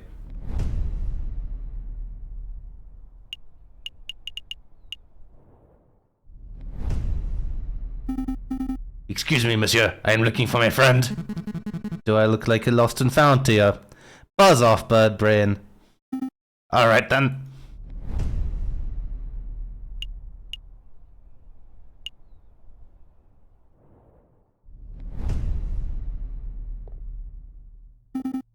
No sign of Falcon here. Excuse me, Rupert. Oh, it's you, the first year dropout. Hey, I didn't drop out. I was forcibly ejected. But that doesn't matter right now. I'm looking for Falcon. Have you seen him? Falcon? The guy who somehow blundered his way through the Catalan trial with the help of some very dubious evidence.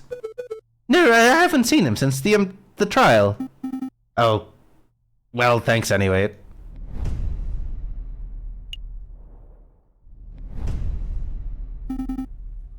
Excuse me, Mademoiselle Duo. Down here. Oh, there you are. It's Sparrowson, right? That's right. I heard about the case you were involved in. I never would have thought that the Baron was a murderer. He always treated me with the utmost respect. But then, I suppose it makes sense that the most ruthless killers are the ones who can put up the best facade. Yeah, I suppose so. Say, how's your friend doing? He seemed a little down last night. Oh, you've seen him?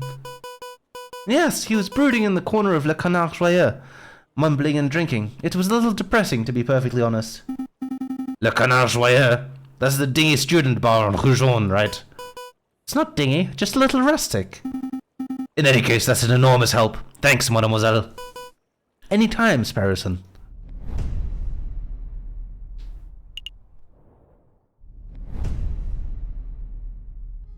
Sparrowson steps through the doors of Le Canard Joyeux, the dingiest student tavern in all of Paris. Dingiest? I'm gonna go with dingy. Oh, thank you.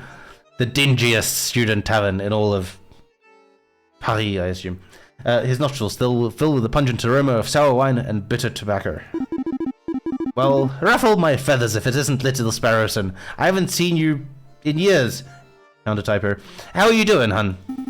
I'm feeling pretty good, Madame Cornell. Thanks for asking. I'm actually here to find a friend. He's a big guy named JJ Falcon. Falcon? Yep, that sorry lump has been here all weekend. He's just been moaning and muttering to himself all weekend. Frankly, he's bringing the whole atmosphere down. I'll take care of him. Thanks, Madame Cornell. It's no problem, hon. He's probably still in the corner of the drinking room upstairs. Drinking room it is.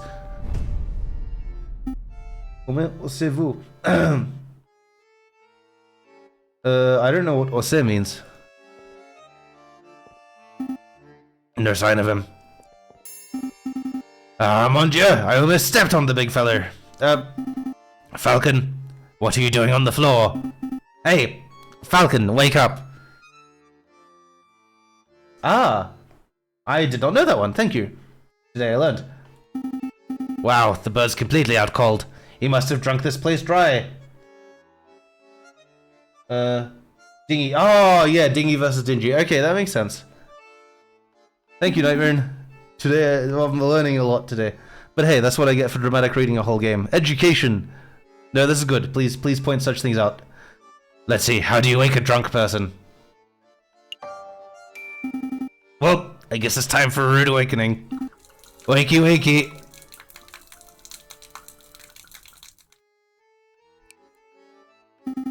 Ah, good, you're up. Are you with us, Falcon? Yeah. Feeling sober. We should probably head back to the aviary office so we can get some work done. I don't understand it, Sparrowson. Huh? I thought I did everything right. I followed all the procedures, I found all the evidence, I presented the case beautifully. And yet, a guilty feline walks free while an innocent man sits in custody. What went wrong? Where's the justice?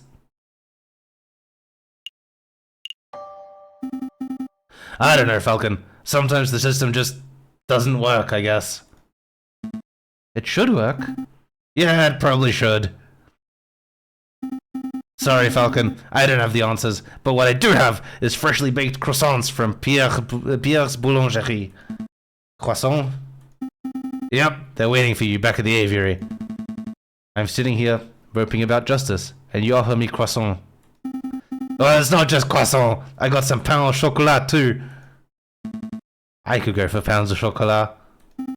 Fantastic! Then let's make a move. Alright, I admit it. These croissants are amazing. I told you, Pierre's Boulangerie on Rue Verte is something else. Why do all the streets have colors? Oh, that reminds me. The baker told me something interesting. Do you know what they call pain au chocolat in America? They don't call them pain au chocolat? Nope. Pronunciation difficulties. American is a whole nother language. So what do they call them?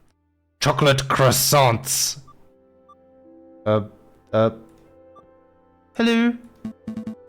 Chocolate croissants. What do they call profiteroles? Oh, I think those are still profiteroles. But rather than custard, they fill them with ice cream and smother them in melted chocolate. Simply outstanding. Is this the Aviary Attorney? Can I speak to someone, please? Well, what do they call crepes? Excuse me! Did you just hear something, Sparrowson? Down here! Oh, sorry, didn't see you there. What can I do for you, little one? Oh, gosh, where to start? Your name, perhaps? Mousy. My name is Mousy. And what can we do for you, Monsieur Mousy? I have this friend, and he has fallen under some legal turbulence. Legal turbulence? You mean has been arrested? Yes, I suppose so. They're saying he's a murderer, but he didn't do it! He didn't do it! That's quite a problem. I know! Oh, but I forgot to mention. He is the Prince of Spain. The Prince of Spain! And you didn't think that was worth mentioning from the start. I forgot. I must ask, Mousy, why did you come to us? I would have thought that the Spanish royal family would hire legal counsel with a little more... not terribleness. Expertise. Oh, the prince has great faith in your lawyering skills, Monsieur Falcon. He said that your reputation as a lawyer was renowned. Really? The prince said that? This is a great opportunity, Falcon. Surely you wouldn't deny a request from the Prince of Spain. I want to say meh, but of course we'll take the case. It's good business. Grab your coat, Sparrowson. We have royalty to defend. That's the spirit. Good luck to you, messieurs. You aren't coming with us, Mousy? I have other matters to attend to. But Prince Juan is being held in the conciergerie. I'm sure he will fill in all the details. Right, let's make a move then.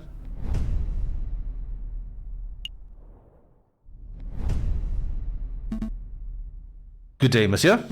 Oh, it's you two again. Hey, nice work on Lady Kitten's trial. Baron Rogai is pacing around the cell right now, ranting about wrecking your neck. Yeah, I'm not surprised. It's super mad. But hey, a criminal's a criminal, right? If the lion didn't want a death sentence, he probably shouldn't have killed a guy. Oh, you're not here to defend him, are you? Because that would be hilarious.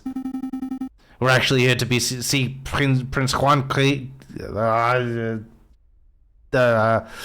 Juan Querido, heir to the throne of Spain. My Spanish accent is even more balls than my French.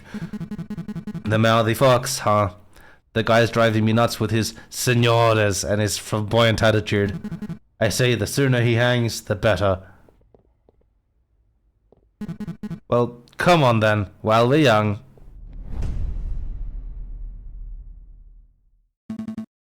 The Prince of Spain, I presume.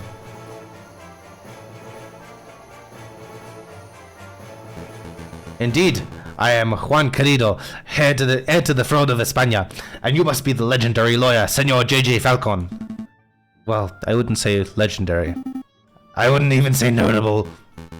Such humility, I would expect nothing less from renowned individuals such as yourselves. But let us get down to business. I trust that my compañero, Mausi, explained the situation. He tells us that you have been accused of murder, but we need some further details before we can start our investigation. Ah, of course. What is it that you wanted to know? Why are you in Paris? Why did you come to Paris, Prince Juan? I was on a diplomatic mission. I do not know whether you are familiar with current events, but you may have heard that my country is in a state of turmoil. Contenders for the Spanish throne are slandering, plotting, backstabbing. It's chaos and the people are suffering. So I thought, if I can befriend some French royalty, perhaps even the king himself, maybe I can strengthen my family's name. With the Querido dynasty restored, I would have a chance at bringing peace to my beautiful nation. Oh, well, I guess that plan's gone out the window. Sparrowson, don't be rude. No, he's right. I failed terribly. Don't fret, Prince Juan. We'll do everything in our power to clear your name. Maybe once the dust has settled, you will have another opportunity to speak with King Louis Philippe and complete your mission. Thank you, Senor Falcon. I am sure you will do your best. Was there anything else you wanted to ask? To be honest, Prince Juan, I'm a little confused as to how a member of royalty could get in so much trouble. Could you walk us through your activities on the day of the murder? Of course. Let me see where to begin. It was the cold and misty morning on the 6th of January. I had heard that King Louis Philippe was unveiling a new painting at the Palais du Louvre, and I wished to meet the man himself. So after a brief stroll and picnic in Tuileries Garden, I entered the palace. I found the royal entourage in the Louvre Grande Galerie. When I saw an opportunity, I presented a humble gift to the king. A rose, an international symbol of passion and virtue. How romantic! But before the king could take it, a rather rude person snatched it from my fingers. It was a royal guard, a dog by the name of Major Howell. Ouch! Cried out Major Howell. I have pricked myself upon the thorns of this dastardly flower. And then the major slumped to the floor. His face turned blue, his mouth frothed, and he died. He died straight away after being pricked. Straight away, senor. It's obvious that the pricked finger was the cause of death, but I don't know of any poison that acts so fast. Nor do I, Senor Falcon, but clearly the police felt that poison upon the rose's thorns was the only logical explanation. And with so many witnesses, even the king himself, what could I say to defend myself? So where did this rose come from? I acquired it from a beautiful Parisian flower seller at Les Halles Market, a girl by the name of Catherine Marie Sign. But surely you're not suggesting that the flower girl applied the poisons herself, Senor Falcon? Well, I'm not making any accusations yet. I'm just planning to explore every line of inquiry. Very good, new evidence. Did you want to ask something else, Senor Falcon? What were you reading? What were you reading before we so rudely interrupted? Ah, this book. It is a Spanish classic, Don Quixote of La Mancha. Do you know it? I've heard of it. It's about the knight who justs windmills, right? That's one part of the story, yes. The hero is a virtuous but elderly knight by the name of Don Quixote. In the chapter you mentioned, he takes up arms against an army of giants who are terrorizing a town.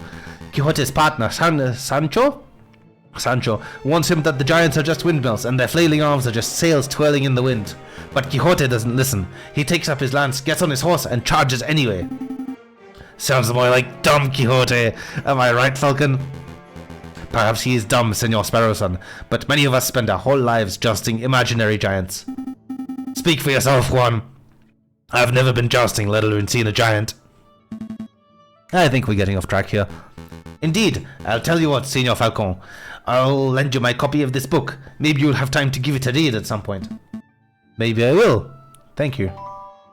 El ingenioso Hidalgo Don Quixote de la Mancha has been added to your evidence folder. Was there anything else you wanted to know? No, I think that's everything. Thank you. What's the plan, Big Bird? Well, we have 2 lines of inquiry.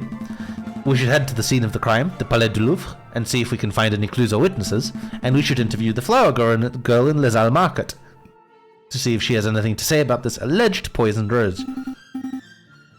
2 tasks spread over for 6 days? This almost sounds too easy. Let's not get complacent. Good luck, senores. Wait a minute, Falcon. What is it? Did something seem off about Prince Juan to you? It's quite a character. He seemed colourful to me, throwing roses, spouting about literature. Juan's one suave Spaniard. Maybe I misread him. Well, look, if this is bothering you, then we could always ask around. Maybe someone in the city knows Juan's dirty secret. If he actually has anything to hide, that is. Yeah, let's dig up the dirt. But we've still got a trial to prepare for. Priorities, Sparrowson. Alright. A new day. Alright, so we've got Ask Around, we've got the Louvre, we've got Les Halles. Alright, flowers first. Let's see what the girl says. I'm going to I don't know. I don't trust this game anymore. I'm just assuming it's going to set me up that whatever assumption I make is going to bear out as being proven incorrect. Because right now I'm like, oh, well, clearly I've been primed for getting stuff wrong. So the obvious assumption is that this guy actually did it and poisoned the rose himself. And I bet if I follow through on that, I'll actually just get burned again, and it'll turn out it wasn't him after all. Or, damn it. Valentine, is this one of those games that makes me wrong no matter what happened? Like, if I'd gotten the cat arrested, would it turn out that the Baron had been in fault after all? Because if so, that's kind of genius. Oh, one moment. We'll continue in a sec. Oh, quick drink of water. Oh my god. Oh, okay. That's nice of you. Thanks, Hodai. I appreciate it. Alright. The pair The pair alive for now. The pair arrive at Les Halles Market. Vendors and buskers, performers and thieves, bourgeois and peasants all bustle from place to place. Prince Juan said that he met a flower girl here. Signe, I think. He said her name was. There's this one with flowers over there. Do you think that's her? I think so. It's possible that she knows the murderer, or even that she is the murderer herself, so we should probably act with tact and finesse. Excuse me, Mademoiselle Flower Lady, we would like a word. Tact, Sparrowson. Tact. We've been over this. Good day, messieurs. Are you interested in purchasing a flower? Yes, I wish to purchase a rose from milady. I'm afraid that I'm out of roses. I sold my last one a week ago. Perhaps you would be satisfied with a chrysanthemum instead. 'Tis a beautiful flower from a fair maiden. Please don't mind Sparrowson. He fell out of his nest as a baby, and he has said dumb things ever since. Hey! Let me introduce myself. I am JJ Falcon. Wait, there's burbs in this game? Ah, spoilers. No backseating, Hohenheim. I am JJ Falcon, defense attorney. Are you Mademoiselle Signe? That's right. Catherine Marie Signe. I suppose you're here to ask about the royal assassination attempt. How did you know? I'm no fool, monsieur. I know the rose I sold was used as the murder weapon. To be honest, I'm surprised it's taken so long for someone to directly question me. The Parisian police seem to have a habit of missing obvious leads, so do you mind if we ask you a couple of questions? Business is slow. Please, ask away. Well, yes, let's start with that. You sold your last rose a week ago. Who did you sell it to? The person who bought the rose. I didn't catch his name, but he was a charming red fox. Sounds like our Juan. I met him about a week ago on the 6th. We talked for a little while, about the usual things, you know, like how everyone seems to be in debt these days. Then he bought a rose and left. I hear that the fox is on trial, but to be honest, monsieur, I don't think he's guilty. Oh, why is that? Well, actually, never mind. It's just a gut. There's a lot of gut feelings going around on this guy. Mademoiselle, it just so happens that we're defending this particular fox in the Cour d'Assises? Cour d'Assises. Hohenheim, help me out here. If you have something to say that could prove his innocence, now would be the time to let us know. I'm sorry, monsieur. I can't. She can't. Damn. Nice display of tact and finesse, Falcon. You scared her off. This one obviously knows something crucial about the case. We need to get to the bottom of whatever it is. Agreed, but I don't think she'll be in the mood to tell us anything else. Either. Why don't we try acting with a little more tact and finesse next time? Hush.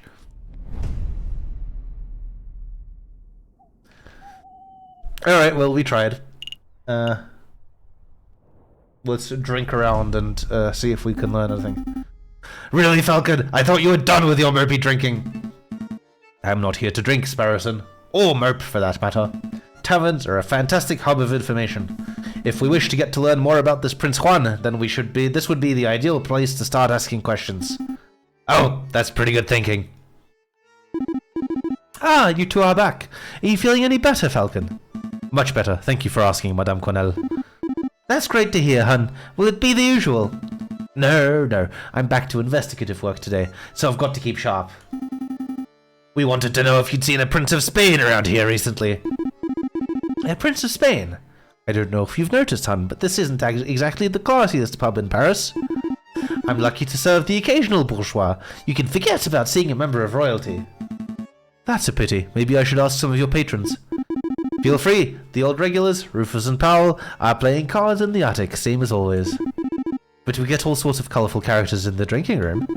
I bet if you rattled enough cages, you would find someone who knows whatever it is you want to know. Thank you, madame. Let's see, where to start? Here, obviously. Come on, Powell. Just one more name of Jacques Noir. Absolutely not. My wallet is hurting enough as is. Please, I'll even let you deal this time.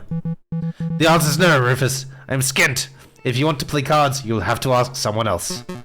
Fine, I'll ask that big fellow. Excuse me, monsieur. Yes, you, monsieur. Would you care to play some Jacques Noir? Absolutely. Deal me in, monsieur.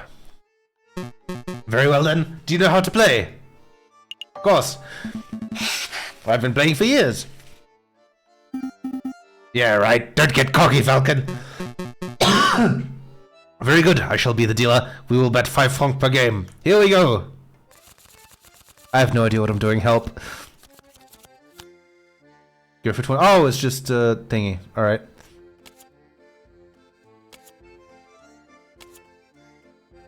I can't count. Oh, that was easy. Well played, monsieur. Here's your payout. Shall we have another round? Yeah, let's do it. Absolutely. Right, of course. Sorry, my brain is birds right now. No, obviously it's blackjack, but I completely failed to actually connect the thing.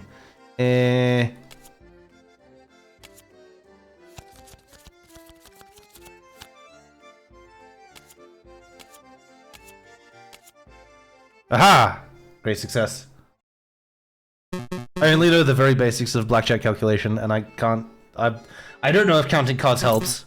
Yeah, sure, once more.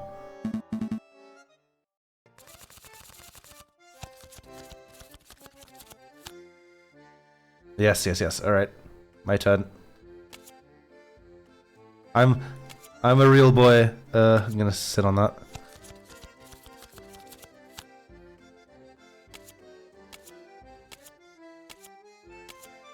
Aha! Okay, I think that's enough blackjack.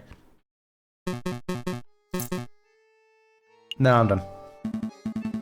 Maybe another day. I understand. Feel free to come back anytime. Wait, what about, like, talking to them about evidence and things? Do I have to, like, win all his money? I mean, it is free money. Oh, well, let's bum around the drinking room a bit. So there I was, in the grasslands 10 kilometers downriver, rifle in hand. I had been pursuing this set of footprints for an hour. I love this parrot with the top hat on. It is great. I was getting closer and closer. I could almost smell the beast. Then I spotted it. It was a boar. A big, stupid boar, completely oblivious to my existence. I readied my gun. I carefully took aim. And then BAM! You shot it? No. It was the most peculiar thing. The boar slumped over dead, right before I could take the shot. Sounds like one of them heart attacks. Me nan went the same way. That's what I thought.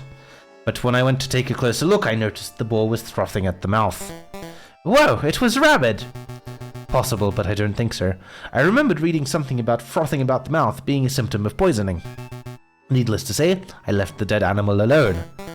Good call. Who wants to deal with tainted meat? Ask about the boar. Excuse me, monsieur. Yes, can I help you? You say that the beast you were tracking might have died from poisoning. Could you give us some further details? Further details? I'm not much of a poison expert, I'm afraid. Well, what do you think caused it? I would guess that it ate something bad. I saw some of that poisonous plant around. Wolf's bane, I think they call it. But really, I have no idea. I am a hunter, not a vet. Excuse me. Excuse me, monsieur. What is it? I don't suppose you've seen a Juan Querido around here. He's Spanish royalty. Foxy fellow, swanky hat, calls everyone senor. No, that doesn't sound familiar. Do you recall seeing anyone like that, Pierre? Ain't got a clue. Sorry, messieurs, you're barking up the wrong tree. Well, what can you tell us about the Spanish royal family? Do we look like we're walking encyclopedias or something? I'm afraid my compadre has a point. If you want to talk about hunting, then I'm your man. But Spanish royalty? That sounds like a question to be answered at a library, monsieur, not a tavern. A library? Maybe you're right. Sorry for bothering you, monsieur. Let's give him some peace. Alright, card room. Ah, the big fellow has returned. Here to play some cards. Not today. I'm afraid I don't have time for that, monsieur. I have some investigative work to take care of. Come on, surely you have time for one quick game. Oh, go on then, fine. Alright, you've twisted my arm. I should probably... like, it's free money. It's, well, until I lose, at which point I'll just be like, oh, you took me for everything. Okay, I wonder how I did, if they have something like actual investigative ability.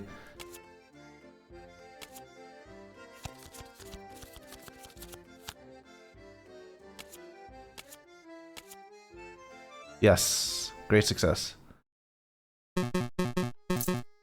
Yeah. She's gonna run out of money eventually, right?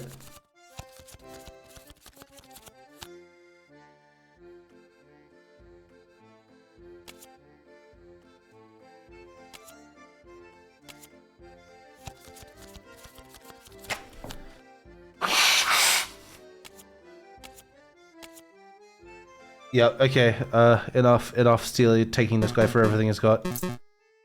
Yeah, fine. Okay, look, I can stop anytime I want.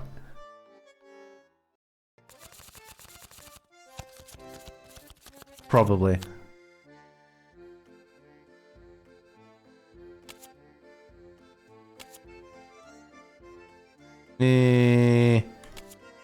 Balls. Well, we tried. Okay, time for investigative work. No, I'm done. Okay. What happens if I say no a bunch of times? Yes, no. No time. No, not no time at all. Okay, so that's all I can do up there. Okay. Anything else in the drinking room? Nope. That's everybody. Okay, I guess we're done. Are we ready to hit the road? Yeah, let's go. Let's make a move.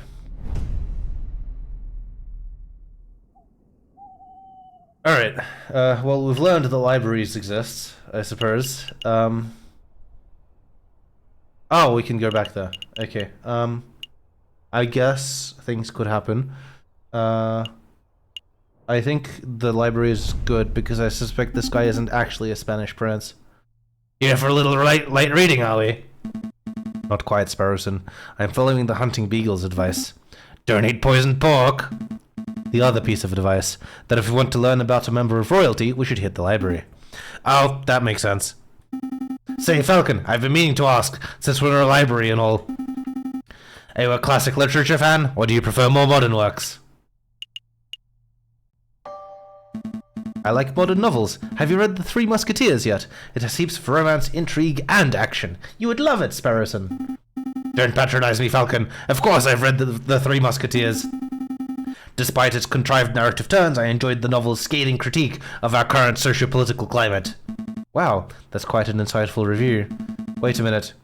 You just memorized that single sentence to sound well read, didn't you? Maybe. Would you, monsieur, mind lowering your voices? I can hear you squawking from the other side of the building. Ah, my apologies, monsieur. We'll keep it down. Wait, you're a librarian, aren't you? An astute observation. Yes, monsieur, as the only quiet person in the library, I am most assuredly the librarian. Well, now that we have your attention, my friend wants to ask you something. I do? Oh, right, I do. You seem like a scholarly, well-read individual. I'm sure you're up to date on geopolitical news and the like. I don't need your praise. Spit out whatever imbecilic question is in the back of your throat. Well, we understand that the Spanish throne is currently under dispute. Can you give us a brief rundown on who the contenders are?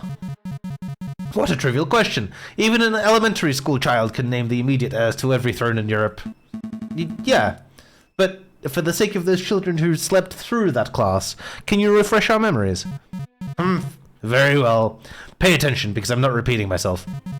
The current reigning monarch of Spain is Queen Regnant Isabella II of the House of Bourbon, daughter of King Ferdinand VII. Upon her death, the crown would likely fall to her husband, King Consort Francis, Duke of Cadiz. Although it is certainly possible that an immediate family member could stake a claim. However, the Queen's position is currently being disputed by the Carlists, headed by the Count of Montmelin. I hope that answers your question. Sorry, Montmelin. Did you catch all of that, Sparrowson? Not a word! Monsieur, we're actually interested in a Prince Juan Querido of Spain. I don't think I've heard that name in your explanation. A Prince Juan Querido? Is that what you said? Monsieur, I think you've been misinformed. There is no current Prince of Spain. And I'm not even sure Querido is a real name. It is certainly no line of any Spanish monarchy. How strange. I knew it! What does this mean, Falcon? Well, one thing is for sure. Our client is not the Prince of Spain. Maybe he's a delusional lunatic. Or perhaps he's involving us in some sort of con. We don't have long before the trial, but it may be in our interest to confront Prince Juan directly and get some answers. Right. Are you two quite done chit-chatting? I borrowed this book from a friend. What can you tell us about it? Don Quixote of La Mancha. It's a classic. Everybody has read it. Yeah, everybody. But for those who haven't... I'm not going to sit here and summarize a great work of literature for two imbeciles who are too lazy to read. Nor would I expect you to, monsieur. But what can you tell us about the physical book itself? This particular book didn't come from any library, if that's what you're asking. See, there's no library stamp or card. I assume it was acquired from a bookshop. A French bookshop, if the French translation and publishing information wasn't a giveaway. I see. Thank you. Did you have any other questions? His name is Nathan. Nathan. Did you have any other questions, or can I get back to work? No, that's all. Don't worry, monsieur. I think we are done here. Thank you for your time. Then I bid you good day.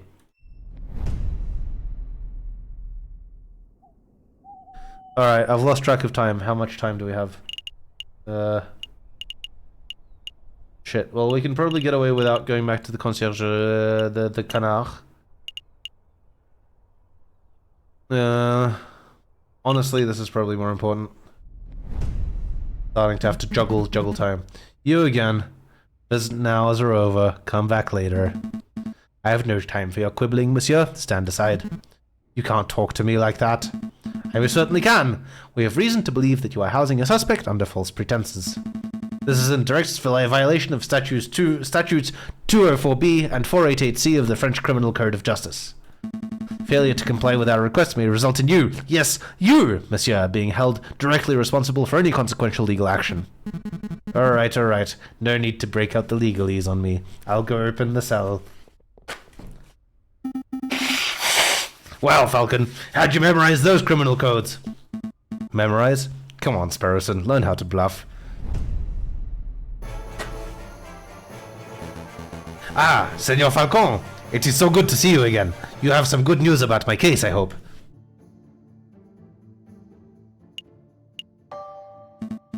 Listen, Juan.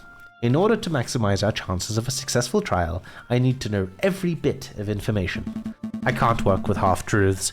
If you tell me one thing and the prosecution's evidence tells me another, then we're both in trouble. I'm afraid I don't quite follow, senor. Do you want me to spell it out? I know that you are not the Prince of Spain. I know that your name is not Juan Querido. Where is this coming from? I assure you, senor, that I am who I claim to be. If you want your trial to be a farce, then you don't need my help. Come, Sparrowson, we're leaving. Wait. Calm yourself, Monsieur Falcon. I'll reveal all. Did you just say monsieur? What happened to your Spanish accent? Your suspicions are well placed. Juan Querido is not my real name, and I am not a Spanish prince. That was just a persona I concocted for the purpose of getting arrested. Why would you want to get arrested? Why would you want to get arrested? You're putting me in a difficult position, monsieur. If I tell you the full story, I would be putting someone else in danger. How about this? I'll tell you a story. I like stories. There was a girl, a mademoiselle, who was in a great deal of debt. Everyone has a debt these days, monsieur. Indeed, but this particular mademoiselle was indebted to a very powerful man, and that man wished to collect. The mademoiselle had no means of paying, so the man offered her a deal. Murder this man, and I will forget what you are owed. Refuse, and I will reap what I am owed from your parents. With no alternative options, the mademoiselle accepted. But another man, a gallant knight with foolish archaic notions of chivalry, heard the mademoiselle's story. The knight knew that murder was inevitable, but he saw a way to take the fall in the mademoiselle's place. Do you understand what I am saying, monsieur? I understand, monsieur. To be honest, it wasn't the subtlest of allegories. Storytelling was never my strong suit. But I'm glad that you're seeing things from my perspective. Hopefully that sheds some light on the situation. If I may ask, monsieur, why did you not just go to the police with the information that you had? The police are not always an option. What is a man to do when the justice system itself is the problem? I'll let you know when I figure it out, monsieur. Dwell on it. Perhaps we should talk about something else in the meantime. So what is your real name? What's in a name? It's just an empty label, a vapid reflection of who we really are. Today, I am Juan Querido, the Prince of Spain. Tomorrow, I may be Bruno Reyes, a pauper living under the bridge of the Seine. But that doesn't change who I am or what I do. That didn't really answer my question. No, I suppose it didn't. But you're a smart bird, Monsieur Falcon. I suspect that you already know my real name. I bet it's something Renard. Oh, well, there you go. You are Don Quixote. Heh, that's pretty funny, Monsieur Falcon. Yes, I suppose I am Don Quixote, in an unliteral sense. As are you.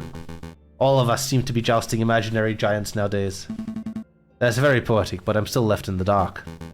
So you are. Was there something else that you wanted to know, Monsieur Falcon? That's all. I don't have any more questions for you, Juan. I think we've learned all we can for now. Really? I don't feel that we've learned very much.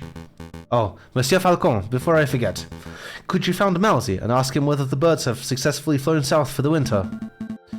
What? Whether the birds have flown south? What is that? Some sort of code? Something like that. But rest assured, monsieur, that this does directly pertain to the case.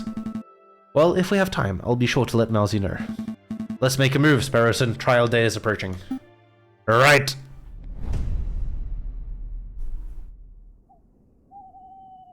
Alright, special cinematic scenes. Okay. Okay.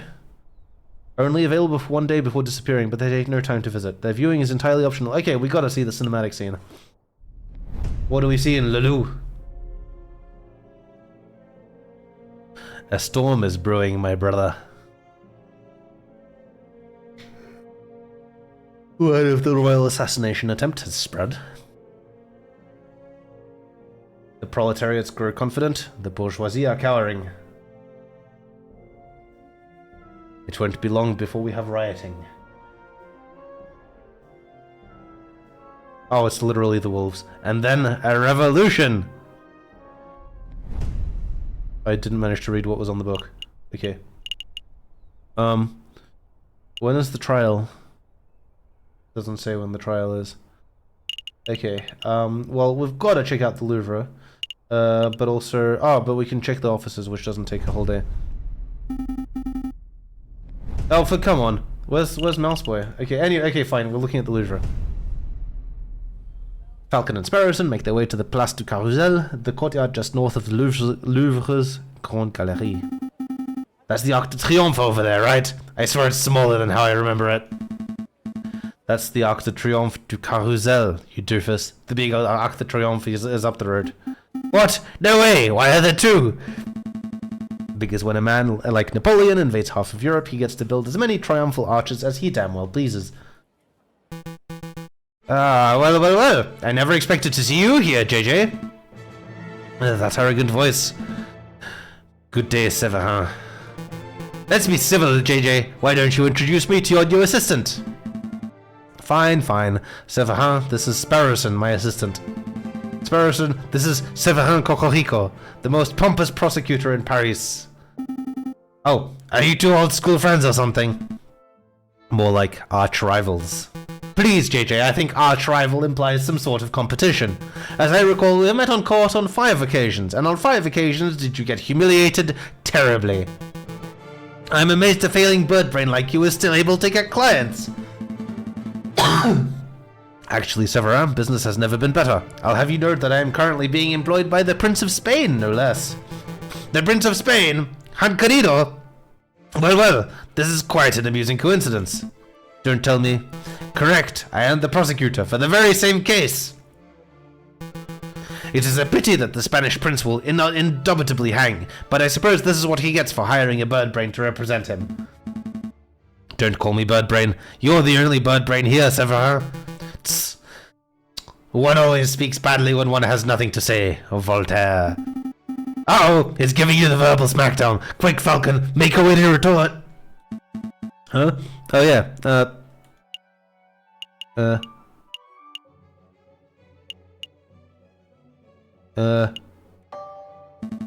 what you're saying proves nothing, Voltaire.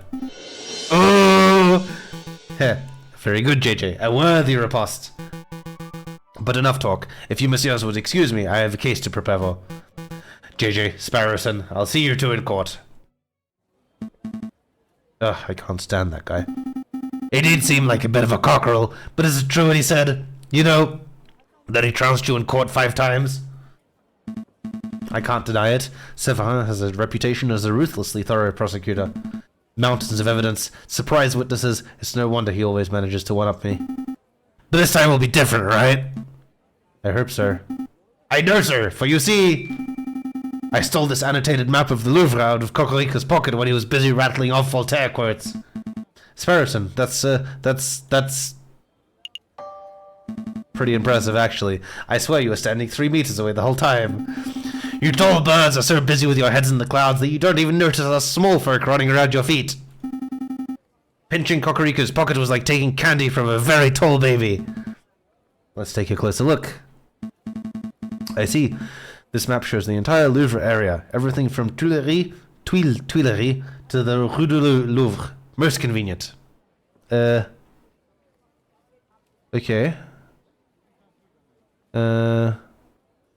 Good, something. Okay, so that's the front garden, and then you do the thing, and then that's, yeah. Okay. We're currently standing here, in the Place du Carrousel. Then there's penned in arrows seem to show the route taken by the king's entourage, which means that the king first went here through the Salle du Tibre, and then here into the Grande Galerie where the murder occurred. Didn't Prince Juan say he'd spend the morning in the Tuileries Gardens? That's right. So that means Prince Juan approached the Louvre from the west side, somewhere over here. Sounds like we have a lot of places to visit. Where should we go first? Let's start in the Salle.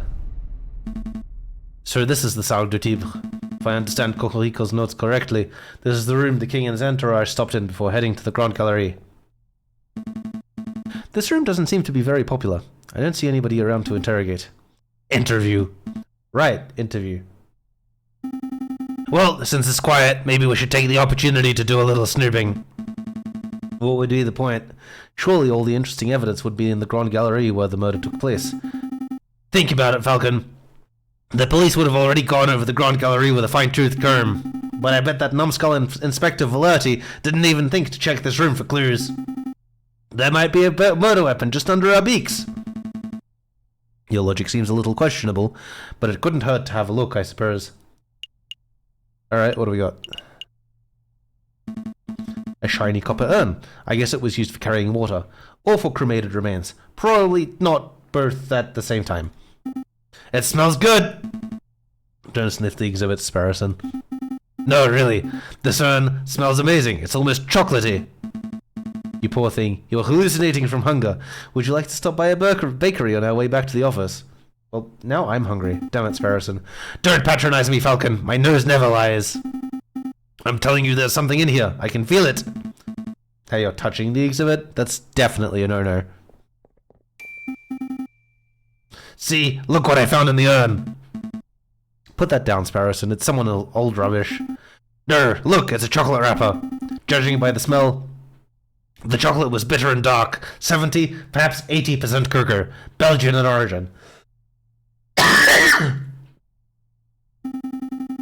The level of wrapper crumpling and the firmness of the chocolate residue indicate that this was discarded just a few days ago. Yes, I am certain. The chocolate contained in this wrapper was undoubtedly consumed on the 7th of January, the day of the murder. Mon Dieu, Sparrowson, you deduced all that from smelling the wrapper. Imagine what I could work out if I tasted it. That won't be necessary. Sparrowson, if you could apply this level of critical thinking to areas outside of food, you would be the world's greatest detective. If only all evidence were edible. So do you have any idea which shop the chocolate was purchased from? That might help us track down the person who consumed it. No, there's no possible way we could know that. I suppose we'll just have to visit every confectioner in town and sample every bit of merchandise for comparison. What a chore. Interesting. Because I can see Landa Hagelslack's Chocolate Emporium written on the wrapper. Well, you can't blame a bird for trying.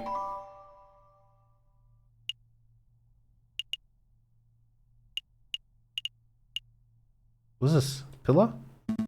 These columns have been designed to look Roman. I think the style is Ionic. It's not Ionic, Falcon. Irony is when a character says something, but the reader knows it means something completely different. That's not... never mind. I'm not sure what this is. Some sort of stand or podium. Maybe it's just a decorative piece. It's a Roman doorstop. Roman doors were enormous marble slabs, so the doorstops had to be similarly large in order to stay in place. I don't think that's right. My uncle's a Roman historian, trust me.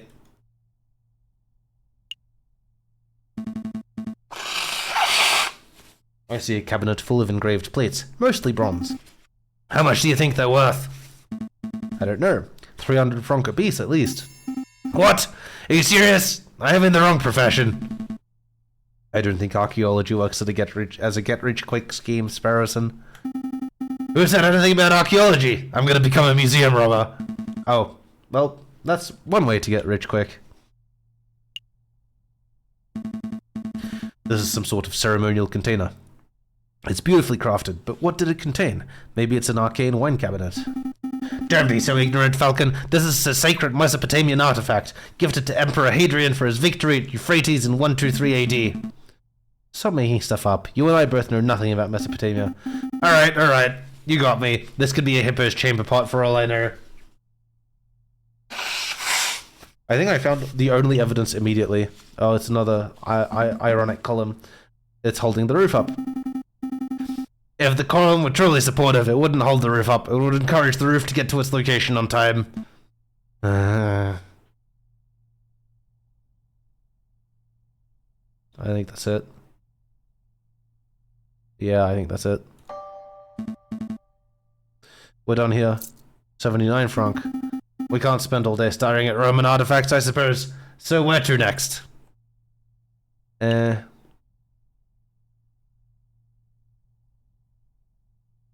We already were in the Grand Gallery. Wait, no, that's where we were earlier. Wait, there, that was dumb.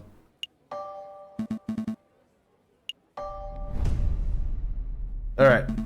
Whoa, that's a really cool hairstyle. Also a really threatening hairstyle.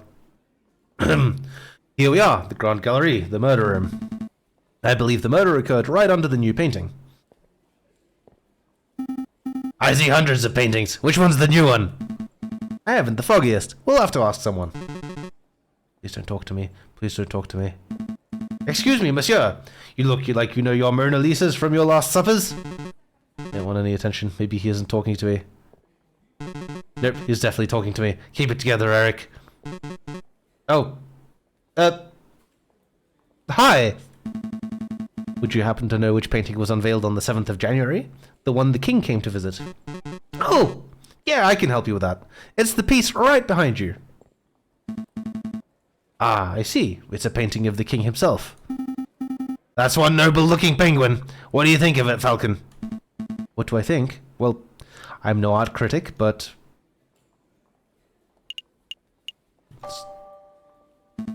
the careful brushstrokes, the pre-Raphaelite soft tones, and the subliminal use of light. This is contrasted, nuanced work. It's an evocative painting that alludes to a forgotten era. You said a lot of words, but I'm not sure if I'm any closer to knowing your opinion.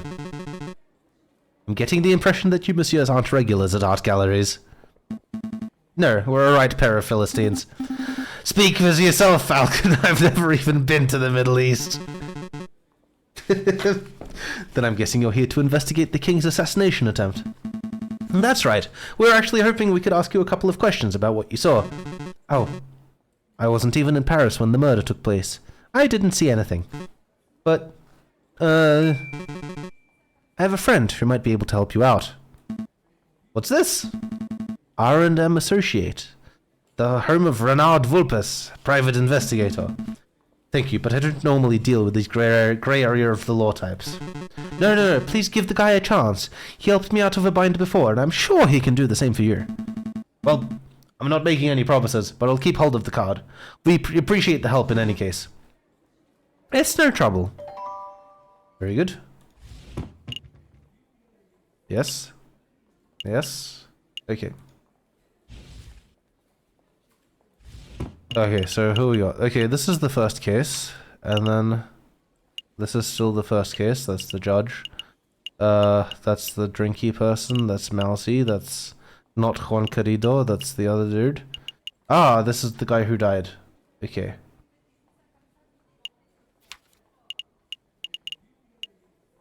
Nathan. An arrogant ass. Okay. Yes. Thank you for your time, monsieur. Is there anything else we can do here? Well, ideally we would turn the whole Grand Gallery upside down and want to hunt for evidence, but that's not possible with so many people around. We should probably just move to another room. Yep, time for the garden. Our feather-headed friends wander through the immaculately maintained Tuileries Gardens. Nothing seems out of the ordinary until they spot a familiar face picking up litter by the tree line. Hey, Falcon. Doesn't that groundskeeper over there look familiar? Yeah. Now that I'm looking at him, he does look a lot like that photographer. What's his name? Buono Baghetto. Robino. Hmm? Did someone call me? Oh, it's you. The lawyers who don't appreciate the masterful photograph when they see it. It's good to see that you gave up on your artsy dreams to pursue the more grounded career of groundskeeping. Hey, I'm not doing this willingly. I was given community service for committing perjury. Can you believe that? They gave me, an esteemed photographer, community service. Me! Yeah, I can believe that. Perjury is somewhat serious. You should be thankful that you got off without jail time. You sound just like that self-righteous Judge Maxime. So did you two want to ask me something, or are you just here to gawp? Personally, I'm just gawping. Actually, I do have a couple of questions, if you don't mind, Monsieur Robinho. I don't suppose you've bumped into a Spanish fox who goes by the name of Prince Juan, have you? A Spanish fox? No, I've never met anyone like that. If this is about that assassination attempt on the king, then you're asking the wrong person. I only started working here today. I see. Was there anything else you wanted? So, how is that new groundskeeping job working out? Terrible. Tourists are pigs. Sometimes literally. Look at all this rubbish I've found. Beer bottles, tin cans, apple cores. And look what I picked up by this by the west entrance. A book page. A whole book I could understand, but a single page? What kind of blithering moron loses just one page? Wait a moment. May I take a closer look at that, monsieur? Don Quixote. That's a page from Don Quixote. May I take it off your hands, monsieur? Sure. What's it worth to you?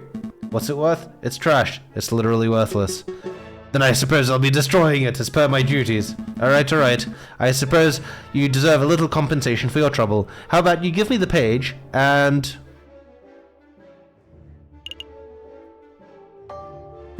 I'll pay you 5 francs. Easy money, right? 10. 6. 10. 8. 10! Wow, Falcon, you suck at bartering. Alright, fine. 10 it is. Take my damn money. Well, to be fair, that was probably the easiest solution to this problem. Did you want to ask something else? Nah, that's all. We'll let you get back to your work, Monsieur Robinho. I think we're done. I think we're done. Okay.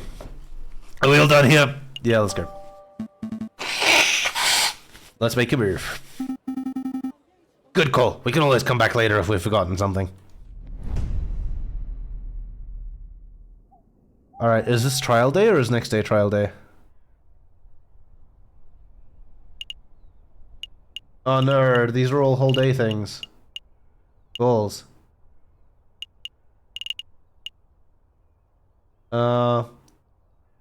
Okay, well, the Louvre is probably fine. If I missed something, it's not obvious and I'm not gonna find it. So it's down to between the Fox Investigator and the Chocolate Emporium.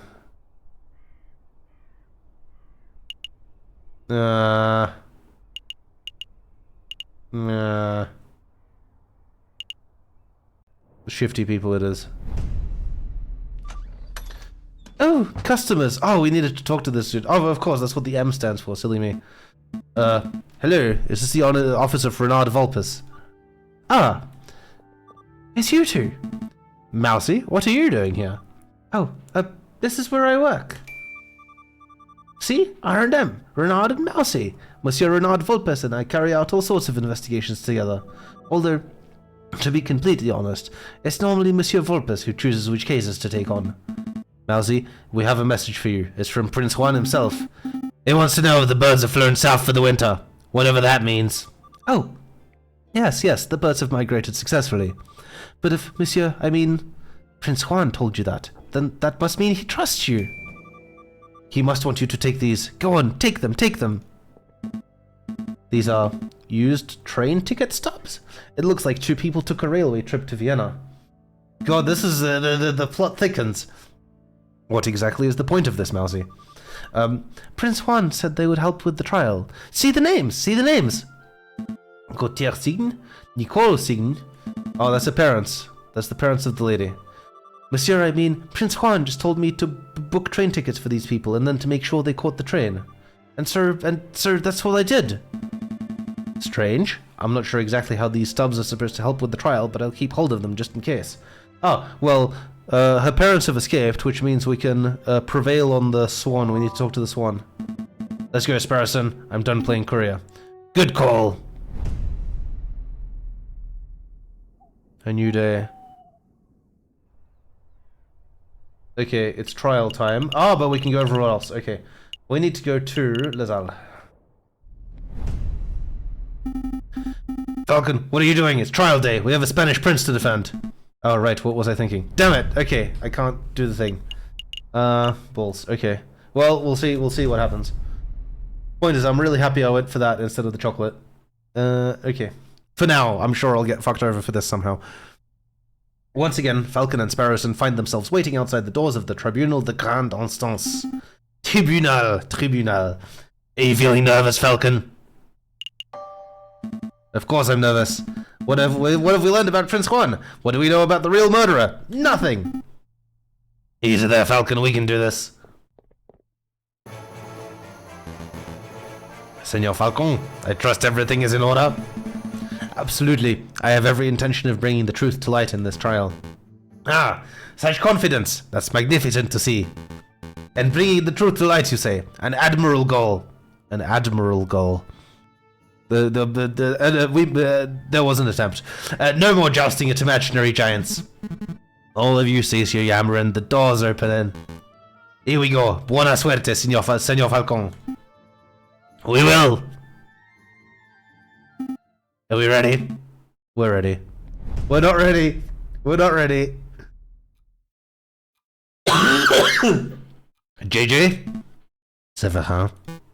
Nervous? Why would I be nervous? I'm not nervous. I'm as calm as a cuckoo. You're the nervous one. This whole courtroom is nervous. Whoa, cool your feathers, Falcon.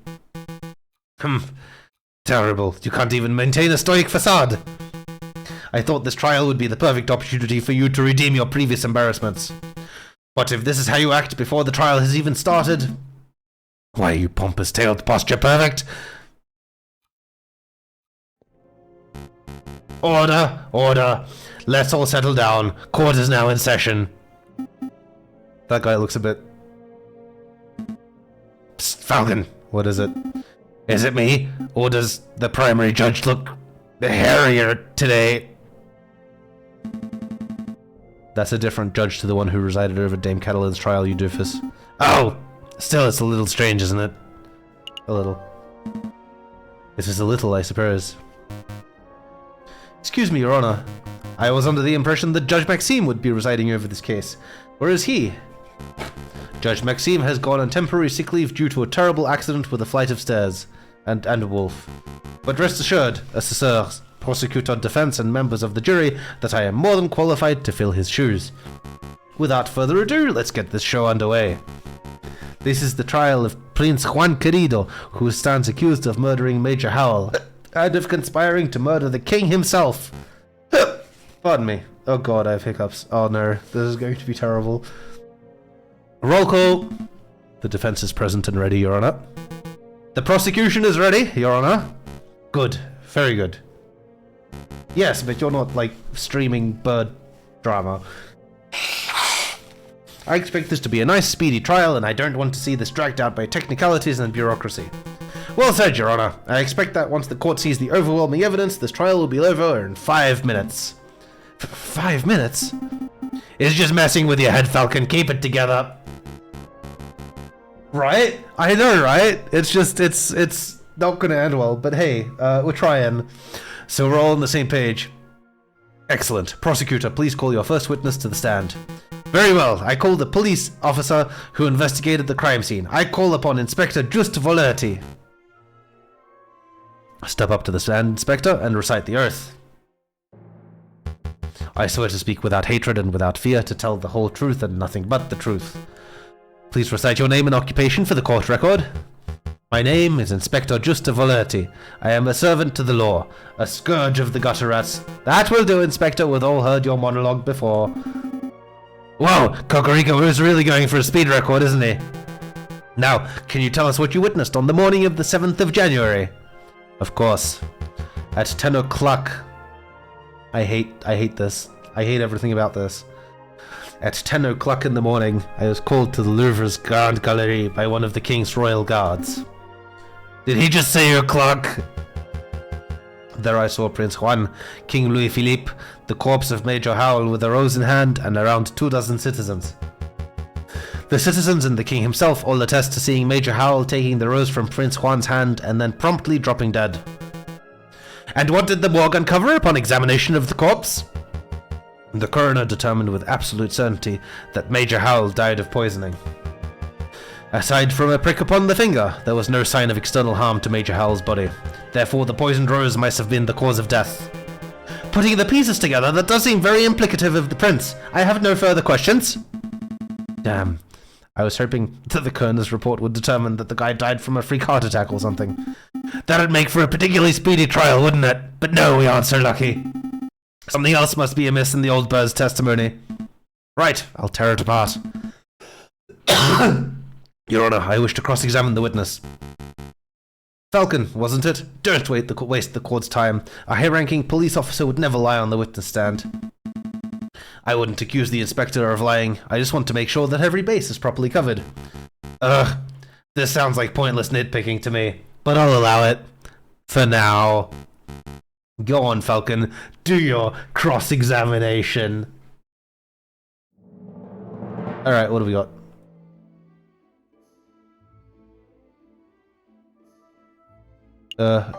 Yeah, sure. 10 o'clock, you say? Correct, 10 o'clock. Surely you meant to say 10 o'clock. I beg your pardon? You clucked like a chicken. Okay, no. Alright. Do I? What do I got in my evidence? Ticket stubs with names on it, chocolate, the page. I have sweet fuck all. Okay. No.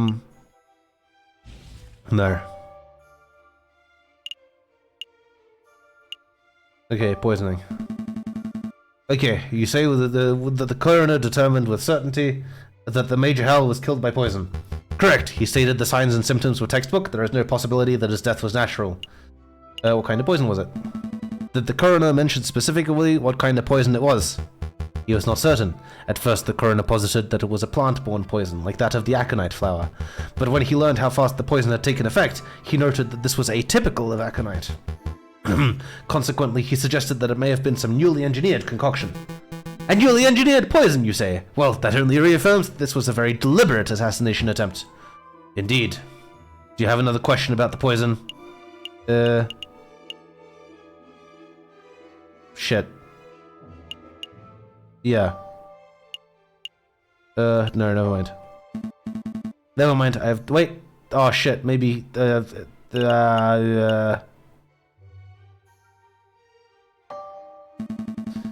I would like to ask you about the victim, Major Hal. I think I'm screwed here.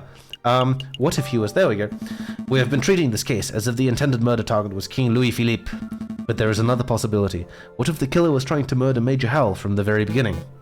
JJ, stop talking! You just said something very stupid. I could explain why, and humiliate you in front of the whole court. Alternatively, you could retract your question right now, and I will save your humiliation for another day. I know a bluff when I see one, Severin. My question stands. Okay, here goes. The myriad of reasons why your question was unfathomably stupid. First, it doesn't absolve your client of any guilt. If the defendant was intending to murder Major Hal, then he was still guilty of murder and would likely face the same punishment as before. Second, it doesn't make any sense. Nobody has a motive to kill Major Hal, but plenty have a motive to kill the king. Alright, I get it. Third, many citizens attested to seeing the defendant deliberately try to approach the king himself, not the major. His intentions were clear to everyone present. Fourth, prosecutor, that will do. Defense, don't ask such stupid questions. Okay. No. So I got nothing.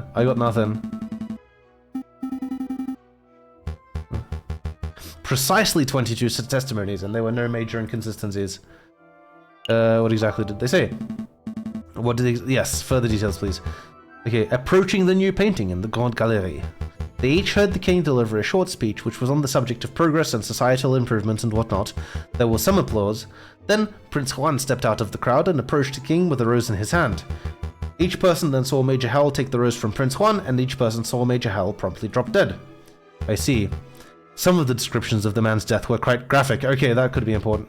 He convulsed, twisted, and spasmed, said one witness. His mouth frothed like he was a rabid lunatic, said another. Thank you, Inspector. I think we get the picture. No. Shit.